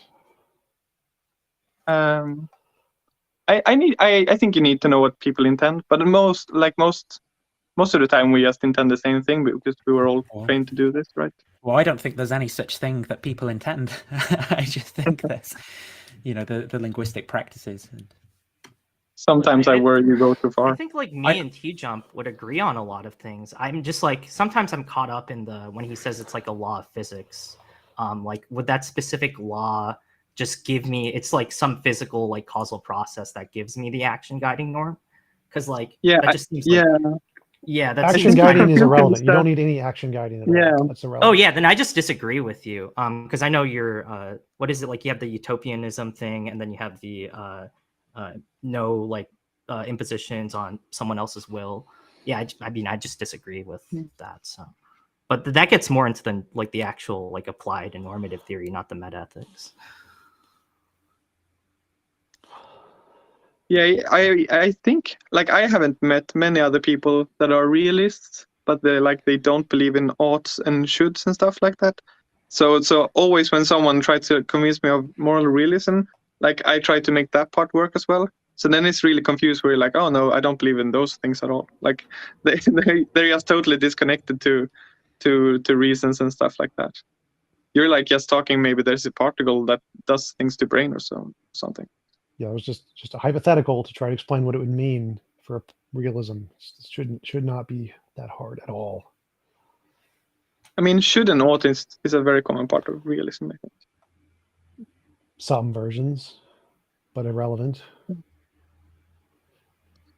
Yeah, I'm a bit tired. I'm gonna head out. What is like past midnight for you, I think, so, or coming up to. Um, So yeah. 2 minutes, For what 2 it's minutes. worth, like Oscar, I sort of knew what you were saying, right? Like, so I don't think it was just you being tired. Like, I sort of got the criticism. So. Yeah, I think TJump is wrong, but I don't want to start something. Yeah. Have a good one. Yep. Bye. I think See I'm ya. gonna leave too. Midnight. Yeah. Well, let's end the stream there then. Sounds good. Right. We'll see you around, Tom. See ya. It was eventful. Yep. Definitely do this again sometime. Yeah, sure, man. Thanks Talk for to you coming later. by.